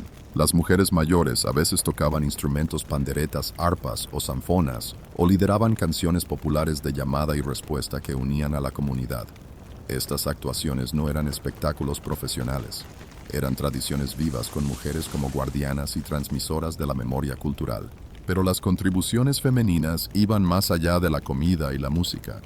También eran centrales en rituales y símbolos. Durante las fiestas de la cosecha, por ejemplo, era común que se eligiera a una joven como reina de la cosecha coronada con una guirnalda de grano para encarnar la fertilidad de los campos. En las celebraciones de mayo, las mujeres dirigían el tejido de cintas alrededor del mayo, encarnando la renovación de la vida y la comunidad. Sus roles a menudo reflejaban asociaciones culturales más amplias de las mujeres con la fertilidad, el cuidado y la continuidad. Arquetipos poderosos visibles en los espacios festivos. Los festivales también brindaban a las mujeres raros momentos de libertad. Los mercados que surgían durante las ferias les permitían vender su propia artesanía, textiles, hierbas y productos lácteos, y quedarse con las ganancias. Socialmente, las fiestas ofrecían la oportunidad de relacionarse, coquetear e incluso cortejar en público, algo más restringido en la vida cotidiana. En un mundo marcado por la jerarquía y la costumbre, el escenario festivo daba a las mujeres un espacio para expresarse, afirmar su presencia y situarse, aunque brevemente, en el centro de la vida comunitaria. En esencia, los festivales medievales eran representaciones colectivas, y las mujeres no eran solo participantes, sino directoras, entretejiendo comida, música, ritual y familia, en un espectáculo que mantenía a los pueblos vivos con significado. Pocos festivales en el calendario medieval llevaban el mismo sentido de alegría y renovación como el de mayo. Al marcar el paso de la primavera al verano, era un día en que los campos reverdecían, las flores florecían, y la vida misma parecía despertar. Para las mujeres el día de mayo era tanto una oportunidad de celebración como de encarnar la fertilidad y la renovación de la estación. Los preparativos comenzaban antes del amanecer. Las muchachas se reunían en prados y bosques para recoger flores espino prímulas y rosas silvestres que tejían en guirnaldas y coronas. Estas coronas florales eran más que adornos, simbolizaban pureza, vitalidad y la promesa de crecimiento. Cuando las llevaban, las doncellas tenían un encanto añadido, señalaban a la comunidad que la primavera no era solo estación de cosechas, sino también de cortejo. En el centro de la celebración estaba el mayo, un alto poste de madera erigido en la plaza del pueblo. Las mujeres desempeñaban un papel crucial en la danza de cintas, entrelazando hebras brillantes alrededor del poste en espirales y patrones mientras sonaba la música. La danza, a menudo liderada por jóvenes, era a la vez lúdica y simbólica, un antiguo ritual ligado a los ciclos de fertilidad y abundancia. Se creía que la armonía de las cintas reflejaba la armonía de la propia naturaleza, campos florecientes, ganado multiplicándose, familias creciendo. El día de mayo también traía la tradición de elegir a una reina de mayo. Casi siempre era una joven de la comunidad. Coronada con flores y sentada en un trono improvisado, se convertía en la encarnación simbólica de la vitalidad primaveral. Su papel era ceremonial, pero su presencia tenía peso. Representaba no solo juventud y belleza, sino la esperanza colectiva de prosperidad. Canciones y danzas giraban en torno a ella, y por un día era el eje de la celebración. Música, risas y comida prolongaban la fiesta hasta la noche. Las voces femeninas lideraban el canto de baladas, algunas alegres, otras con ecos de antiguas tradiciones paganas. Las hogueras que a veces acompañaban el día de mayo también eran espacios donde las mujeres desempeñaban papeles centrales, cuidando las llamas, arrojando hierbas al fuego para la suerte o bailando a su alrededor para celebrar la vida renovada. Para muchas mujeres el día de mayo era más que un festival. Era uno de los pocos días en que los roles cotidianos se relajaban. Las barreras de clase y deber se difuminaban en la danza y la canción. Por un instante fugaz, las mujeres no eran definidas solo como trabajadoras, esposas o madres. Eran celebradas como símbolos vivos del renacimiento de la naturaleza. Si mayo celebraba la renovación de la vida, los festivales de la cosecha celebraban la supervivencia. Todo en el año medieval dependía de si la cosecha era buena. Y cuando los campos finalmente ofrecían su abundancia, las aldeas estallaban en celebraciones. Las mujeres estaban en el centro de estas fiestas, moldeando los rituales y encarnando la gratitud de la comunidad hacia la tierra. A medida que se recogían los cultivos, su trabajo se intensificaba, ataban gavillas de trigo, trillaban grano y almacenaban comida para el largo invierno. Pero cuando la cosecha se completaba, el duro trabajo se transformaba en fiesta. En muchos festivales, la última gavilla de grano se tejía en una figura decorativa, a veces llamada la madre del maíz o doncella de la cosecha. Este efigie, a menudo elaborada por mujeres, se creía que contenía el espíritu de la cosecha. Era llevada en procesión y se le daba un lugar de honor en el festín, un recordatorio de que la supervivencia del año dependía de la generosidad de la naturaleza. En algunas comunidades se elegía a una joven como reina de la cosecha. Coronada con una guirnalda de grano, encarnaba la fertilidad y la abundancia. Parándose como paralelo vivo de la madre del maíz simbólica, su papel era ceremonial, pero profundamente significativo.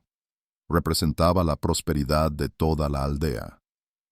Canciones y danzas se realizaban en torno a ella, y a veces encabezaba procesiones hacia la iglesia o la mesa comunal. La comida naturalmente dominaba estas celebraciones. Las mujeres supervisaban la preparación de comidas comunales, panes horneados con el primer grano, carnes asadas, guisos y pasteles endulzados con miel. La cerveza elaborada meses antes corría libremente. El banquete comunal no era solo indulgencia. Era tranquilidad, prueba de que el hambre podía posponerse otro invierno más. Las mujeres, que a menudo gestionaban el suministro alimenticio del hogar durante todo el año, se convertían en las garantes silenciosas de esta abundancia. La música y la danza seguían, con mujeres liderando bailes en círculo y cantando canciones populares que mezclaban alegría con un toque de ansiedad. Después de todo, la cosecha era un tiempo de alivio, pero también traía el conocimiento sobrio de que la seguridad del pueblo dependía del grano almacenado. Las voces femeninas, ya fuera en canciones o rituales, solían reflejar este equilibrio entre esperanza y miedo, vida y supervivencia. Los festivales de la cosecha reforzaban el vínculo simbólico de las mujeres con la fertilidad, la tierra y la continuidad. Mientras tejían gavillas, coronaban reinas y removían ollas para el festín comunal, no solo contribuían con trabajo, personificaban la esencia misma de la cosecha. Sin ellas, la celebración de la abundancia habría sido vacía y los rituales de gratitud incompletos. Ningún festival medieval estaba completo sin música, y las mujeres a menudo estaban en su corazón. Ya fueran sus voces en coros, sus dedos tocando cuerdas o sus pies marcando el ritmo de una danza, las mujeres transformaban las reuniones de simples comidas y mercados en celebraciones vivas. La música era tanto entretenimiento como tradición, y las mujeres llevaban sus melodías de generación en generación. El canto era quizá la forma más accesible de música y estaba dominado por voces femeninas. Chicas de pueblo y matronas dirigían canciones comunales, a menudo en estilo de llamada y respuesta, que fomentaba la participación. No eran solo canciones alegres. Muchas baladas contenían historias de amor, traición o héroes legendarios. En sus versos, las mujeres entretejían la memoria de la comunidad. Algunas canciones transmitidas oralmente llevaban ecos de rituales paganos, mientras que otras mezclaban temas cristianos, reflejando la cultura estratificada del mundo medieval. Las mujeres también tocaban instrumentos. En ciudades más ricas, mujeres de estatus podían acompañar danzas con el arpa o el laúd, mientras que en ferias rurales eran más comunes los instrumentos sencillos, panderetas, flautas o zanfonas. Una mujer golpeando una pandereta o marcando el ritmo en un tambor ayudaba a establecer el compás de las danzas en círculo, asegurando que incluso el aldeano más tímido acabara uniéndose. Para muchas comunidades, la música era el pegamento que unía a jóvenes y ancianos, nobles y campesinos en un mismo momento de alegría. La narración de historias también recaía a menudo en las mujeres. Alrededor de las hogueras festivas o en salones abarrotados transmitían cuentos populares que mezclaban humor con lecciones morales. Estas historias podían advertir sobre espíritus en los bosques, alabar la astucia de una doncella embaucadora o relatar romances que reflejaban los coqueteos del propio festival. En muchos pueblos, las mujeres eran las guardianas de la ley local, asegurando que los niños aprendieran no solo las habilidades prácticas de supervivencia, sino también los mitos y valores que daban sentido a sus vidas. El papel de las mujeres en la música y la narración era más que entretenimiento, era preservación. Al cantar viejas canciones o repetir relatos tradicionales mantenían viva la memoria cultural en un mundo donde los libros eran raros y la alfabetización limitada. Los festivales les daban el escenario para actuar, pero su arte también estaba tejido en la vida diaria, sosteniendo la identidad de la comunidad. En el bullicio de violines, tambores y voces alzándose bajo el cielo nocturno, las mujeres aseguraban que los festivales medievales fueran más que banquetes. Eran espectáculos de sonido e historia que unían a la gente a través del ritmo y la memoria compartida. Si la música y la danza daban a los festivales medievales su ritmo, la comida les daba su corazón. Una celebración solo era memorable por las comidas servidas, y eran las mujeres quienes transformaban las cosechas en festines que podían alimentar a comunidades enteras. Su labor, a menudo invisible en la vida diaria, se convertía en el fundamento mismo de la abundancia festiva. La preparación comenzaba días, a veces semanas antes del festival.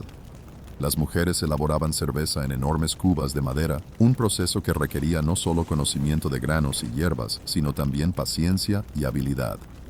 La cerveza era la sangre vital de cualquier reunión consumida por todas las clases sociales, y su calidad podía hacer o deshacer la celebración. Al mismo tiempo, las mujeres horneaban pan o gasas redondas, panes planos y tortas de miel, llenando los hornos comunales con aromas de grano tostado y especias.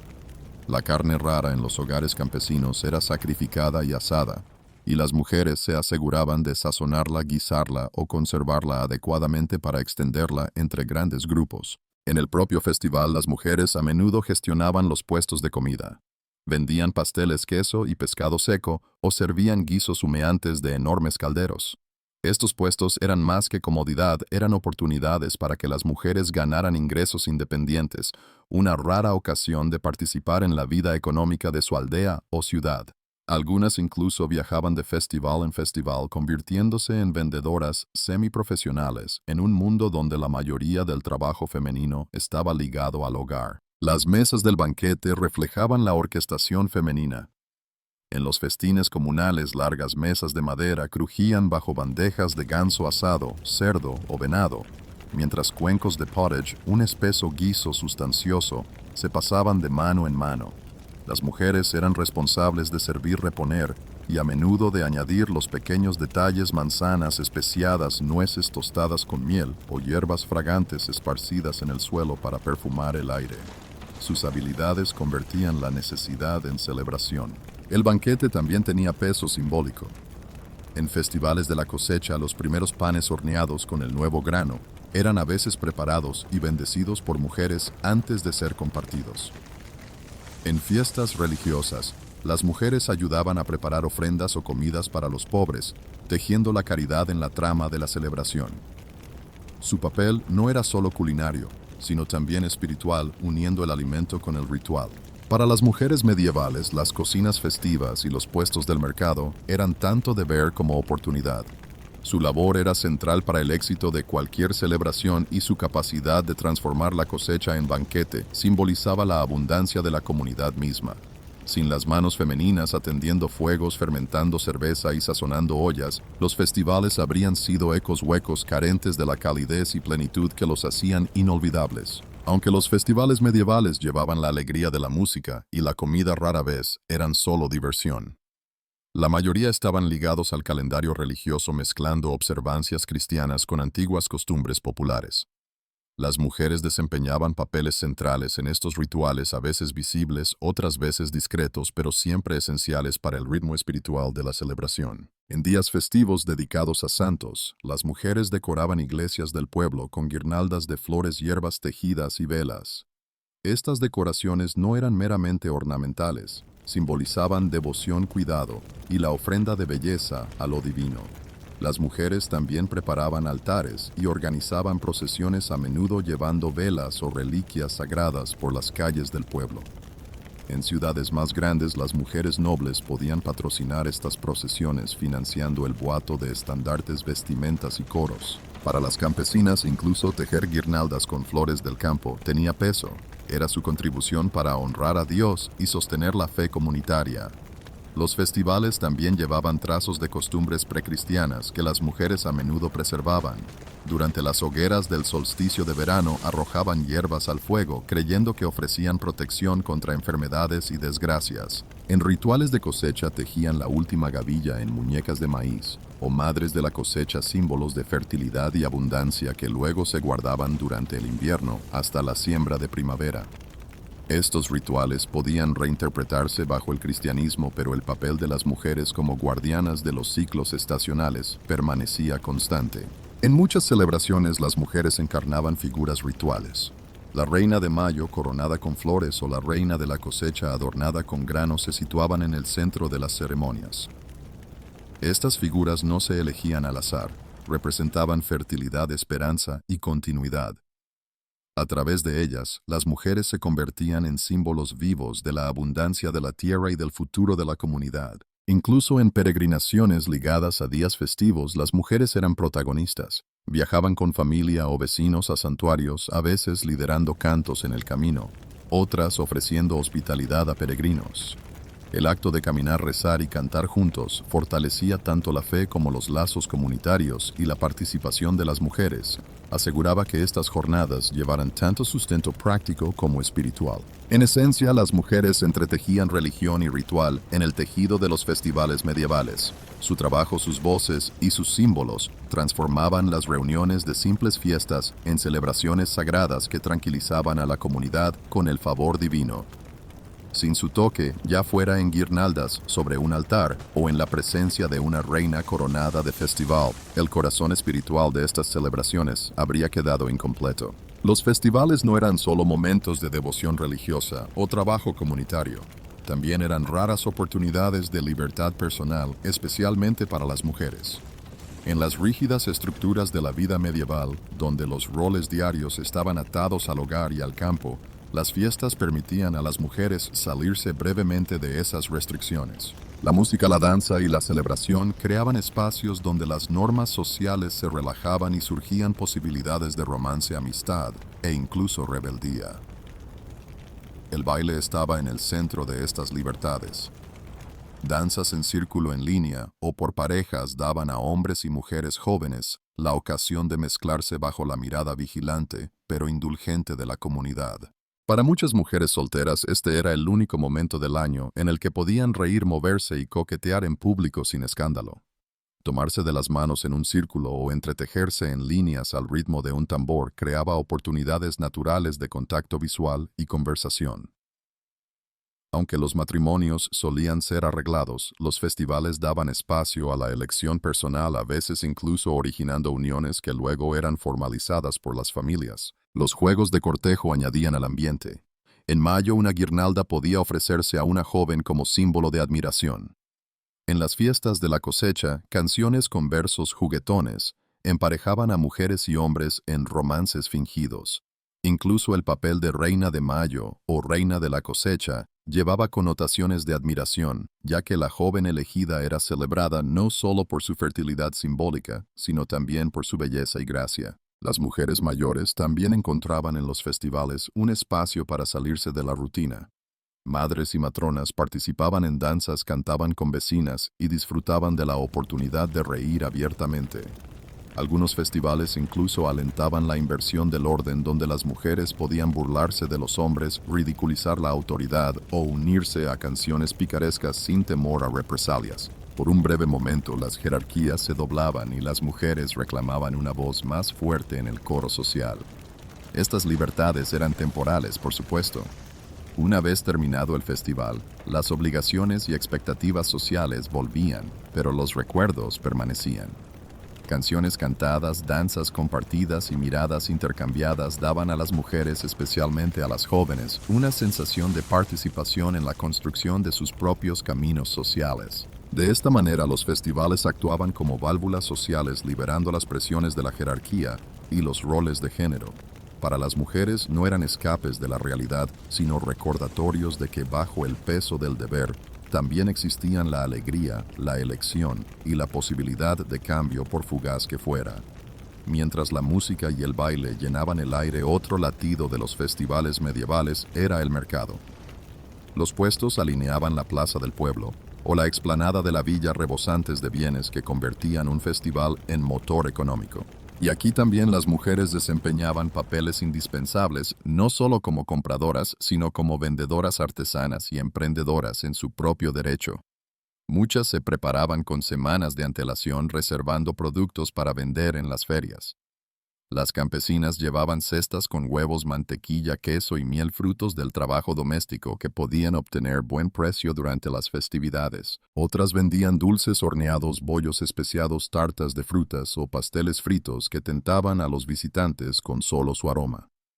La elaboración de cerveza, uno de los oficios más tradicionales de las mujeres, también les proporcionaba una fuente confiable de ingresos.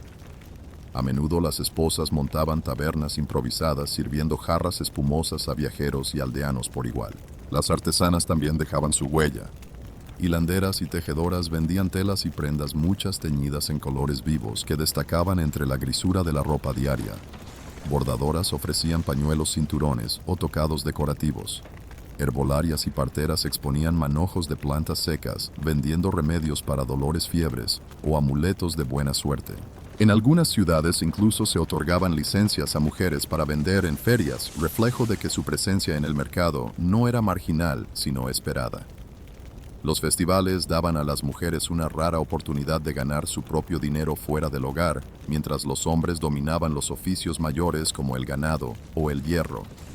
Ellas controlaban los productos pequeños y cotidianos esenciales para la comunidad. Para las familias pobres, las monedas que una mujer obtenía en la feria podían ser cruciales, ayudando a pagar rentas, diezmos o a comprar herramientas para el invierno. Para algunas, el puesto del festival era el inicio de algo más grande, la reputación de ser buena cervecera, panadera o tejedora que podía atraer clientela estable. Pero el comercio en las ferias era también social. Los puestos de mujeres se convertían en puntos de encuentro donde circulaban chismes, se forjaban alianzas y se estrechaban amistades. El regateo era tanto espectáculo como transacción, con mujeres fijando precios con seguridad, bromeando con clientes y mostrando gran astucia comercial. Estas interacciones les daban voz en la vida económica y social de la comunidad, más difícil de ignorar entre las risas y el bullicio del mercado. En el vibrante mundo de los mercados festivos, las mujeres demostraban ser no solo guardianas del hogar, sino también contribuyentes vitales a la economía más amplia. Sus puestos, oficios y productos transformaban las celebraciones en auténticos mercados donde el tintinear de las monedas sonaba tan fuerte como las campanas de la iglesia y el trabajo femenino era visto, oído y valorado. Al desvanecerse la música y apagarse las hogueras festivas, lo que perduraba era más que una alegría pasajera. Las contribuciones de las mujeres a los festivales medievales dejaron un legado que resonaba en la memoria comunitaria, en las tradiciones locales y en la identidad cultural. Estas reuniones no eran simples diversiones. Eran expresiones vitales de la vida comunal y las mujeres estaban en su centro. Su trabajo en la preparación de alimentos aseguraba la supervivencia en tiempos de abundancia y de hambre. Los panes horneados, las cervezas elaboradas y los guisos servidos durante las fiestas reflejaban saberes transmitidos de generación en generación. Estas recetas y métodos se convertían en parte de la identidad comunitaria, enlazando un festival con el siguiente. Incluso hoy, muchos platos tradicionales de festivales europeos tienen sus raíces en las cocinas medievales de las mujeres. Los papeles rituales también crearon legados. Las reinas de mayo coronadas con flores y las reinas de la cosecha adornadas con grano encarnaban ideales de fertilidad y renovación. Aunque simbólica, su presencia reforzaba la asociación vital entre las mujeres y los ciclos de la naturaleza. En algunos pueblos, ecos de estas prácticas sobreviven aún en tradiciones populares donde jóvenes conducen danzas, coronan guirnaldas o llevan los primeros frutos de la cosecha a la plaza. En el ámbito de la música y la narración, las mujeres aseguraban la continuidad cultural. Sus cantos preservaban la memoria colectiva, mientras que sus cuentos populares reforzaban valores, humor y advertencias que guiaban el comportamiento comunitario. Estas tradiciones orales sobrevivían incluso cuando guerras o pestes interrumpían la vida del pueblo. Sin las voces femeninas, muchas de estas historias se habrían perdido en el silencio. Económicamente, los papeles de las mujeres en los mercados sembraron semillas de independencia. Las monedas ganadas en la feria les otorgaban una medida de autonomía por pequeña que fuera y demostraban su lugar indispensable en la economía aldeana. Esta visibilidad económica desafiaba la idea de que el trabajo femenino estaba confinado al hogar. Sus puestos y oficios eran declaraciones de presencia en la esfera pública, una forma temprana de agencia en sociedades que a menudo limitaban su voz. Quizá lo más importante, los festivales daban a las mujeres espacios de libertad, aunque breves. Los bailes, cantos y juegos sociales les permitían expresar alegría, elegir pareja o burlarse de la autoridad de maneras prohibidas en la vida diaria. Estos momentos, aunque temporales, revelaban posibilidades de elección y agencia, sembrando recuerdos culturales de mujeres no como trabajadoras silenciosas, sino como contribuyentes vitales a la alegría y la identidad comunitaria. El legado de las mujeres en los festivales medievales, entonces, no trata solo de lo que hicieron. Se trata de cómo su presencia transformó las celebraciones en reflejos vivos y palpitantes de la comunidad. Sin sus manos, voces y espíritu, los festivales medievales habrían sido cáscaras vacías. Con ellas se convirtieron en símbolos perdurables de supervivencia, continuidad y humanidad compartida. Imaginar a una mujer medieval emprendiendo peregrinación es imaginar una vida de pronto liberada de sus límites habituales. En una época en la que la mayoría de las mujeres rara vez viajaban más allá del mercado vecino, lanzarse al camino abierto era algo poco menos que radical. Y sin embargo, miles lo hicieron. Calzándose zapatos, levantando bastones de viaje y poniéndose en marcha por senderos que conducían a Canterbury, Santiago de Compostela o incluso Roma. El acto de partir era tan simbólico como el destino. Dejar el hogar significaba abandonar campos, fuego del hogar y expectativas del trabajo cotidiano. Para las casadas a veces requería permiso del marido, mientras que viudas y solteras solían tener más libertad para marcharse. La peregrinación era tanto deber religioso como apuesta personal, pues viajar era peligroso. Los caminos estaban plagados de bandidos, enfermedades y climas duros, y las mujeres eran especialmente vulnerables. Pero los riesgos hacían el acto más significativo. Caminar lejos de la seguridad era encarnar la devoción, mostrar a Dios que ninguna dificultad impediría la fe. No todas las peregrinas eran damas nobles envueltas en capas de lana fina. Muchas eran campesinas pobres que sostenían cruces de madera o portaban insignias cosidas a sus ropas como prueba de sus votos. Algunas llevaban símbolos de sus intenciones, un rosario, una vela para ofrecer en un santuario o el nombre de un ser querido susurrado en oración. No caminaban para hacer turismo, sino para buscar salvación, penitencia por pecados, curación para los cuerpos o esperanza para las almas. Cada milla recorrida se creía que aligeraba el peso de las cargas terrenales. Al partir, las comunidades solían marcar el momento con oración o bendición. Un sacerdote podía rociar agua bendita o los vecinos regalar alimentos para el camino. Las mujeres peregrinas partían no solo como individuos, sino como representantes de familias y aldeas. Su viaje era comunitario en espíritu. Cuando una mujer caminaba, llevaba a cuestas la enfermedad de un hijo, los pecados de un esposo o los temores de todo un hogar. Así el primer paso era más que físico. Era un desafío espiritual contra los límites de la vida ordinaria.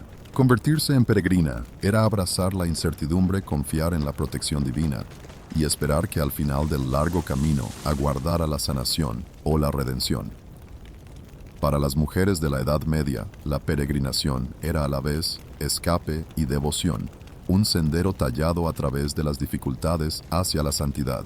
Cada peregrinación comenzaba no con el primer paso, sino con un movimiento interior, un motivo del corazón. Para las mujeres medievales, esos motivos eran tan variados como sus vidas. Sin embargo, todas estaban unidas por la fe y la esperanza de transformación. Una de las razones más comunes era la sanación. En un mundo donde la medicina era rudimentaria y la enfermedad podía devastar familias enteras, los santuarios eran vistos como puertas a milagros. Una madre podía caminar cientos de millas para presentar el nombre de un hijo ante las reliquias de un santo. Una mujer debilitada por dolor crónico podía viajar con la esperanza de bañarse en un manantial sagrado o tocar un relicario considerado curativo. La sanación nunca estaba garantizada, pero la creencia en sí llevaba poder ofreciendo esperanza cuando todo lo demás fallaba. Otro motivo poderoso era la penitencia. Por pecados confesados, los sacerdotes a veces asignaban la peregrinación como una forma viviente de arrepentimiento. En lugar de recitar oraciones en la seguridad del hogar, las mujeres eran enviadas a caminar a sentir el peso de las millas como reflejo de la lucha espiritual. Algunas caminaban descalzas como signo de humildad. Otras vestían ropas sencillas para marcar su devoción. Soportar dificultades de forma voluntaria era mostrar a Dios la sinceridad del arrepentimiento. También había votos y promesas a menudo nacidos en momentos de desesperación. Una mujer que enfrentaba el parto podía jurar caminar hasta un santuario si su vida y la de su hijo eran salvadas. Una viuda de luto podía prometer visitar la tumba de un santo para honrar el alma de su esposo. La peregrinación se convertía en un contrato entre la debilidad humana y la misericordia divina, una forma de unir cielo y tierra a través del movimiento y el sacrificio. Para otras, el motivo era la renovación. La peregrinación ofrecía una rara oportunidad de salir de los límites estrictos de la vida aldeana, de respirar un aire distinto, de ver otros rostros. Para mujeres cuyos días se medían por tareas, mercados y deberes sin fin, el camino mismo se convertía en una forma de libertad. Caminar entre desconocidos, unirse a procesiones y oír cánticos en nuevas lenguas ampliaba su mundo y, a su vez, su fe. En todos los casos, la peregrinación era más que viajar. Era un acto de anhelo, ya fuera por sanación, perdón, o un vistazo a la vida más allá de lo familiar. Las mujeres caminaban con corazones pesados pero esperanzados. Sus motivos revelaban la profundidad de su devoción, convirtiendo cada jornada en una oración en movimiento cosida milla a milla en el paisaje medieval. Para las peregrinas, el viaje en sí era tan importante como el destino. Las rutas de peregrinación medievales abarcaban continentes enteros, trazando caminos que conectaban aldeas pequeñas con los mayores santuarios de Europa. Estos caminos, polvorientos en verano y traicioneros en invierno, eran las venas de la fe, y las mujeres los recorrían con determinación, a menudo en grupos por seguridad.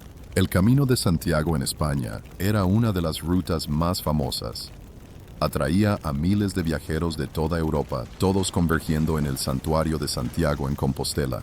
Mujeres jóvenes y ancianas estaban entre ellos, llevando simples atillos de pan y agua, a veces con hijos a cuestas. En Inglaterra, Canterbury se convirtió en imán para quienes buscaban sanación en la tumba de Thomas Becket, un santo cuyo martirio electrizó la devoción medieval. Para otras, el mayor premio era Roma, el corazón de la cristiandad, donde podían rezar en las tumbas de San Pedro y San Pablo. Estos viajes podían durar meses, incluso años. Las mujeres caminaban junto a caballeros, campesinos, monjes y mercaderes. Su presencia era a la vez común y extraordinaria. Algunas montaban burros o carros si la riqueza lo permitía, pero la mayoría marchaba a pie luchando contra ampollas, agotamiento y hambre. Posadas y monasterios jalonaban las rutas ofreciendo refugio, pero no siempre seguridad. Bandidos acechaban a los peregrinos y para las mujeres el peligro de acoso o agresión era una sombra constante. Viajar en grupos era vital y las mujeres a menudo se unían formando hermandades del camino, donde los cantos y las oraciones compartidas creaban fortaleza. Sin embargo, las dificultades también forjaban resiliencia. Las peregrinas marcaban su progreso con rituales, besando cruces al borde del camino, encendiendo velas en capillas o bañándose en manantiales sagrados. Cada acto les recordaba que cada milla las acercaba más a la santidad. Insignias y símbolos como conchas de vieira para Santiago o medallones de plomo de Canterbury servían tanto de recuerdos como de prueba de devoción, llevados con orgullo por las mujeres al regresar finalmente a casa. Para muchas el propio camino era transformador. Mujeres que nunca habían salido de sus aldeas de pronto se encontraban caminando por tierras extranjeras, escuchando nuevos dialectos y conociendo a desconocidos de reinos distantes. La peregrinación ampliaba horizontes, convirtiendo a mujeres ordinarias en viajeras en el sentido más verdadero. Los largos caminos hacia los santuarios eran agotadores, pero también aulas espirituales. Cada ampolla era una lección de resistencia, cada milla una oración en movimiento. Para las mujeres el viaje en sí se convertía en una forma de adoración, un testimonio vivo de que la fe podía mover pies tanto como corazones. La idea de una peregrinación santa puede evocar imágenes de paseos devotos bajo cielos soleados, pero la realidad para las mujeres peregrinas era mucho más dura. Los caminos de la Europa medieval estaban llenos de peligros, y cada paso llevaba riesgos que podían poner a prueba no solo el cuerpo de una mujer, sino también su fe. Bandidos y ladrones merodeaban por las rutas principales. Los peregrinos a menudo llevaban monedas o pequeños objetos de valor para ofrecer en los santuarios, lo que los convertía en blancos tentadores. Las mujeres eran especialmente vulnerables al viajar con menos medios de defensa. Algunas se disfrazaban con ropa masculina sencilla con la esperanza de evitar atención indeseada. Otras se aferraban a grupos de compañeros peregrinos, sabiendo que la seguridad solía estar en el número. La enfermedad era otra amenaza constante. Largos días de marcha dejaban los pies llenos de ampollas y los cuerpos agotados, mientras que la exposición a lluvias frías o soles abrasadores podía causar fiebre o agotamiento. Las abarrotadas posadas y hospicios donde dormían los peregrinos propagaban enfermedades con rapidez y las epidemias podían diezmar grupos enteros en el camino. Para las mujeres ya cargadas con el cuidado de hijos o ancianos, la enfermedad convertía la peregrinación en una prueba aún más dura. La comida y el agua eran poco fiables. Algunos días ofrecían comidas calientes en monasterios o cocinas de aldeas. Otros obligaban a sobrevivir con pan duro, nueces o lo que se pudiera recolectar en el camino. Las mujeres soportaban la tarea de estirar las raciones, atender a los hambrientos y mantener la moral en alto. Su resistencia a menudo significaba la diferencia entre continuar o retroceder. Y luego estaba el peligro social. No todos los peregrinos eran santos de espíritu. Entre las multitudes había oportunistas tahúres y quienes buscaban placer más que penitencia. Las peregrinas podían verse acosadas o juzgadas severamente por otros. A veces corrían rumores de que las mujeres que viajaban demasiado libremente debían ser moralmente sospechosas. En tal clima, cada paso cargaba con la doble carga del riesgo físico y reputacional. A pesar de todo, las mujeres seguían adelante. Las dificultades eran reinterpretadas como sacrificios. El propio camino se veía como una penitencia que reflejaba el sufrimiento de Cristo. Cada peligro soportado se transformaba en una especie de moneda espiritual, prueba de devoción. Desfallecer por agotamiento o sufrir acoso era doloroso, pero perseverar a través de ello significaba fortalecer el alma. Para las peregrinas, los peligros del camino no eran un disuasivo. Eran la esencia misma de la peregrinación.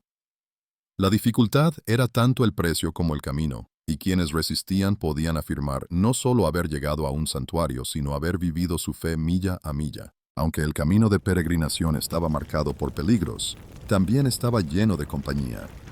Para las peregrinas, viajar en grupos no solo era práctico, era esencial. La seguridad, el aliento y la devoción compartida tejían lazos de hermandad que convertían los caminos solitarios en comunidades en movimiento. La mayoría de las mujeres rara vez viajaban solas. Partían con familiares, vecinos o feligreses, formando grupos de peregrinos cuyo propósito compartido creaba solidaridad. Viudas podían unirse combinando recursos y cuidándose mutuamente. Doncellas jóvenes solían caminar bajo la guía de mujeres mayores que ofrecían protección y ejemplo. A lo largo del camino, estos grupos crecían fusionándose con viajeros de otras aldeas, hasta que procesiones enteras se extendían por el campo con estandartes en alto y cantos llevados por el viento. Dentro de estos grupos, las mujeres encontraban oportunidades únicas de conexión. Rezaban juntas ante cruces al borde del camino, compartían pan y agua y atendían las ampollas y fiebres inevitables. Una madre podía ayudar no solo a sus propios hijos, sino también a los de otra peregrina, creando familias temporales unidas por las circunstancias. De este modo, los roles tradicionales de las mujeres como cuidadoras se extendían al camino, pero también recibían apoyo a cambio. La hermandad de la peregrinación era recíproca, consuelo dado, consuelo recibido. Estos lazos también traían alegría. Los largos días de caminata se aligeraban con cantos, cuentos y risas. Las mujeres intercambiaban relatos populares de sus aldeas, cantaban himnos en armonía e incluso bromeaban sobre las penurias que enfrentaban. La peregrinación se volvía más que penitencia. Se convertía en una escuela de amistad donde los lazos formados bajo presión a menudo duraban toda la vida. Al regresar a casa, las mujeres a veces mantenían contacto con quienes habían conocido en el camino, fortaleciendo vínculos entre comunidades distantes. En los santuarios, esta hermandad se volvía más visible. Las mujeres se arrodillaban juntas ante los altares, encendían velas y compartían la emoción de haber llegado a su meta. Para muchas, el viaje forjaba un parentesco espiritual que trascendía linajes o clases. Una campesina podía encontrarse hombro con una dama noble, ambas humilladas ante la reliquia de un santo. La peregrinación de este modo aplanaba temporalmente las jerarquías y creaba un sentido de unidad entre mujeres de todas las condiciones. La compañía en el camino de peregrinación no se trataba simplemente de sobrevivir a los peligros. Se trataba de transformar el viaje en algo más grande que la fe individual. A través de la hermandad, las mujeres encontraban fuerza, alegría y solidaridad, demostrando que incluso en la dificultad, la comunidad podía florecer en el largo camino hacia la santidad. Para las peregrinas, llegar a un santuario sagrado era el clímax del viaje, el momento en que la dificultad daba paso al asombro. Tras semanas o incluso meses en el camino, la visión de las agujas de una catedral elevándose en el horizonte o el resplandor de las velas en la tumba de un santo debía arrancar lágrimas a muchos ojos. Estos encuentros no eran simplemente destinos, eran experiencias transformadoras que remodelaban la fe y la identidad de quienes llegaban. En Santiago de Compostela, las mujeres se unían a las multitudes que se apretujaban en la catedral para abrazar la estatua de Santiago y depositar sus cargas ante el apóstol. Encendían velas, ofrecían monedas o dejaban objetos personales, un mechón de cabello, una prenda de un ser querido, enfermo, como oraciones tangibles. En Canterbury, se arrodillaban ante el santuario de Thomas Becket, cuya sangre derramada en martirio se creía que sanaba a los enfermos. Las mujeres se bañaban en manantiales sagrados, tocaban reliquias y rezaban con fervor, esperando que cada acto de devoción trajera sanación, perdón o renovación. Los rituales eran sensoriales y sobrecogedores, sonaban las campanas, el incienso llenaba el aire, y los cánticos resonaban en los coros. Para mujeres acostumbradas a la sencillez de las capillas aldeanas, estos grandes santuarios deslumbraban. Allí podían sentirse parte de algo vasto, una cristiandad que se extendía mucho más allá de sus campos y cabañas. Participar en la grandeza del santuario era experimentar la Iglesia universal con las mujeres plenamente incluidas como devotas y testigos. Sin embargo, los encuentros en los santuarios no eran solo cuestión de devoción individual. Eran también eventos sociales. Peregrinos de toda Europa se mezclaban en el mismo espacio sagrado, intercambiando historias de sus viajes. Mujeres de tierras distantes comparaban símbolos, compartían recetas o intercambiaban pequeños regalos. Estos encuentros convertían los santuarios en encrucijadas donde se entrelazaban cultura, lengua y fe. Para muchas mujeres, era la primera vez que conocían a personas de orígenes tan diversos, lo que ampliaba su comprensión del mundo. Importante, también los santuarios ofrecían espacios donde las mujeres podían ejercer agencia.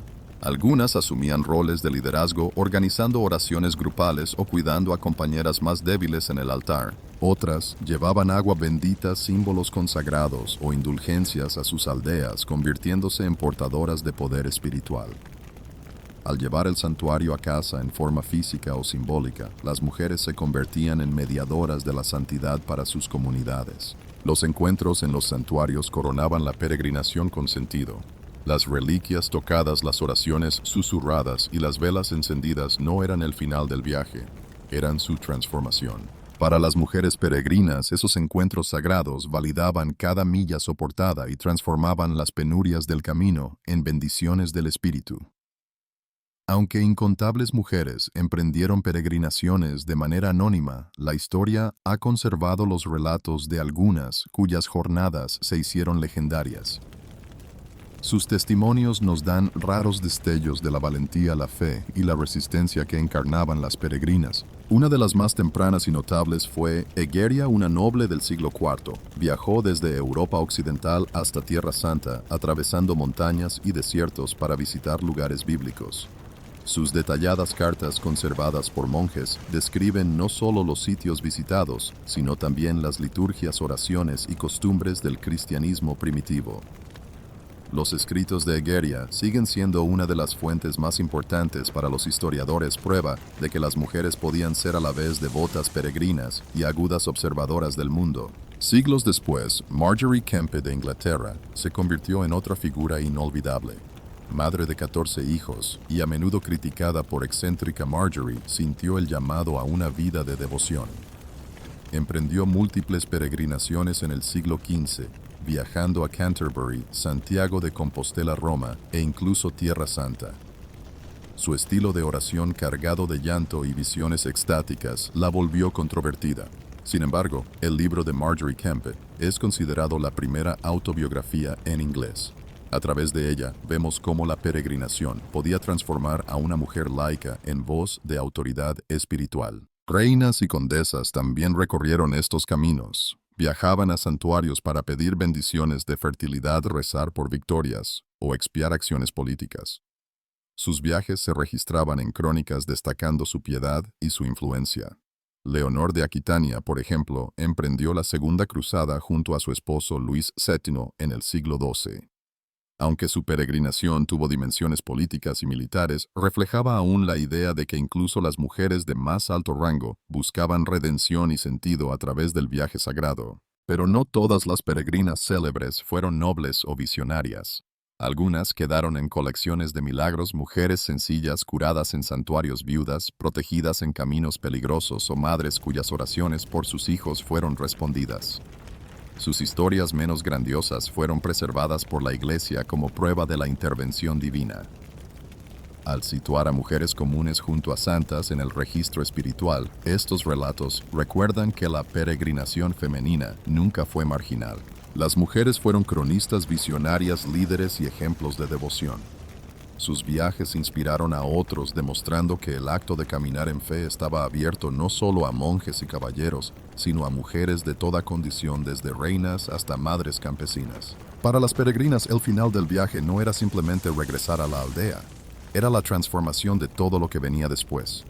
Volver a casa significaba llevar el peso espiritual de la peregrinación a la vida diaria, y a menudo las mujeres se convertían en narradoras maestras y símbolos de devoción en sus comunidades.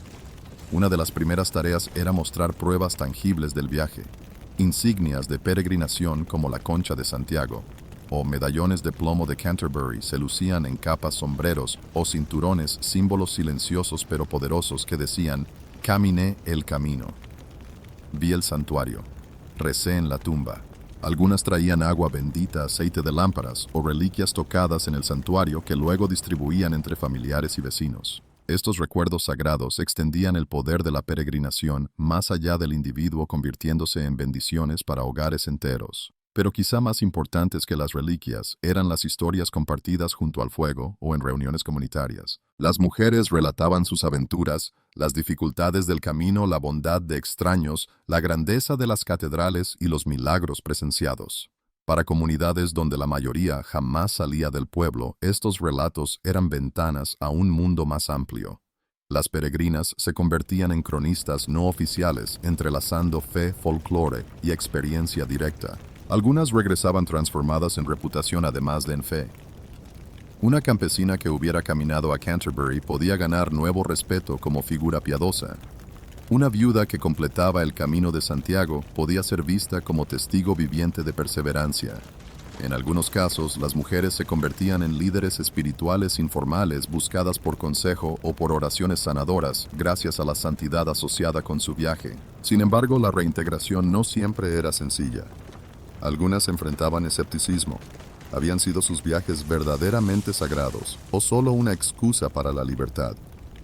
Marjorie Kempe, por ejemplo, fue ridiculizada a menudo a su regreso, sus expresiones emocionales de fe malinterpretadas por sus vecinos. Aún así, la valentía de tomar el camino y volver las marcaba de maneras imposibles de borrar. En última instancia, volver a casa significaba coser lo extraordinario dentro de lo ordinario. La peregrinación no terminaba en el santuario, continuaba en las bendiciones compartidas, en los relatos repetidos y en las sutiles formas en que las mujeres transformaban sus comunidades con la fuerza espiritual adquirida. Así sus huellas permanecían mucho después de concluido el viaje. Aunque hayan pasado siglos, los pasos de las mujeres peregrinas medievales todavía resuenan en los caminos sagrados de Europa. Sus viajes, actos de fe arriesgados, dejaron legados que moldearon no solo a sus comunidades, sino también a la cultura más amplia de la peregrinación.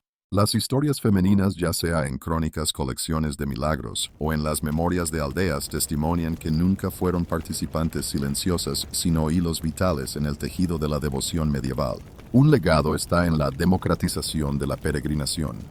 Las peregrinas demostraron que el camino sagrado no era solo para monjes caballeros o clérigos, sino también para esposas, madres, viudas y doncellas. Su presencia recordaba a la sociedad que la santidad podía ser buscada por todos, sin importar género o estatus. Otro impacto duradero fue la transmisión cultural. Las mujeres llevaban a casa no solo reliquias e insignias, sino también cantos, oraciones e historias recogidas en tierras lejanas. Por sus voces, nuevas devociones y rituales se difundían en aldeas. Una mujer que rezaba en Canterbury podía introducir a sus vecinos en el culto a Thomas Becket.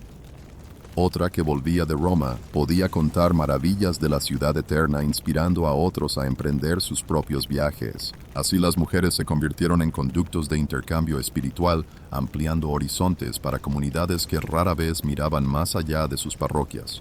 El legado también fue personal. Para muchas, la peregrinación transformó su identidad.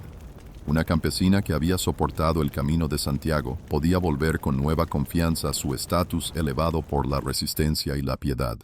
Mujeres nobles que emprendieron o patrocinaron viajes cimentaron su reputación de devoción, recordadas en crónicas familiares o registros monásticos. Incluso cuando se enfrentaron al escepticismo como Marjorie Kempe, las peregrinas reclamaron autoridad espiritual por pura determinación. Finalmente, su legado perdura en la idea misma del movimiento como devoción. Al ponerse en camino, las mujeres encarnaron la fe en acción, mostrando que la santidad no estaba confinada a claustros o capillas, sino que podía vivirse en el polvo, el peligro y la compañía del viaje. Su valentía abrió camino a generaciones futuras, recordándonos que la búsqueda de sentido comienza a menudo con la disposición de andar. El legado de las peregrinas no se mide en la distancia recorrida, sino en cómo su devoción transformó comunidades, amplió horizontes y dejó huellas perdurables en los paisajes espirituales de Europa.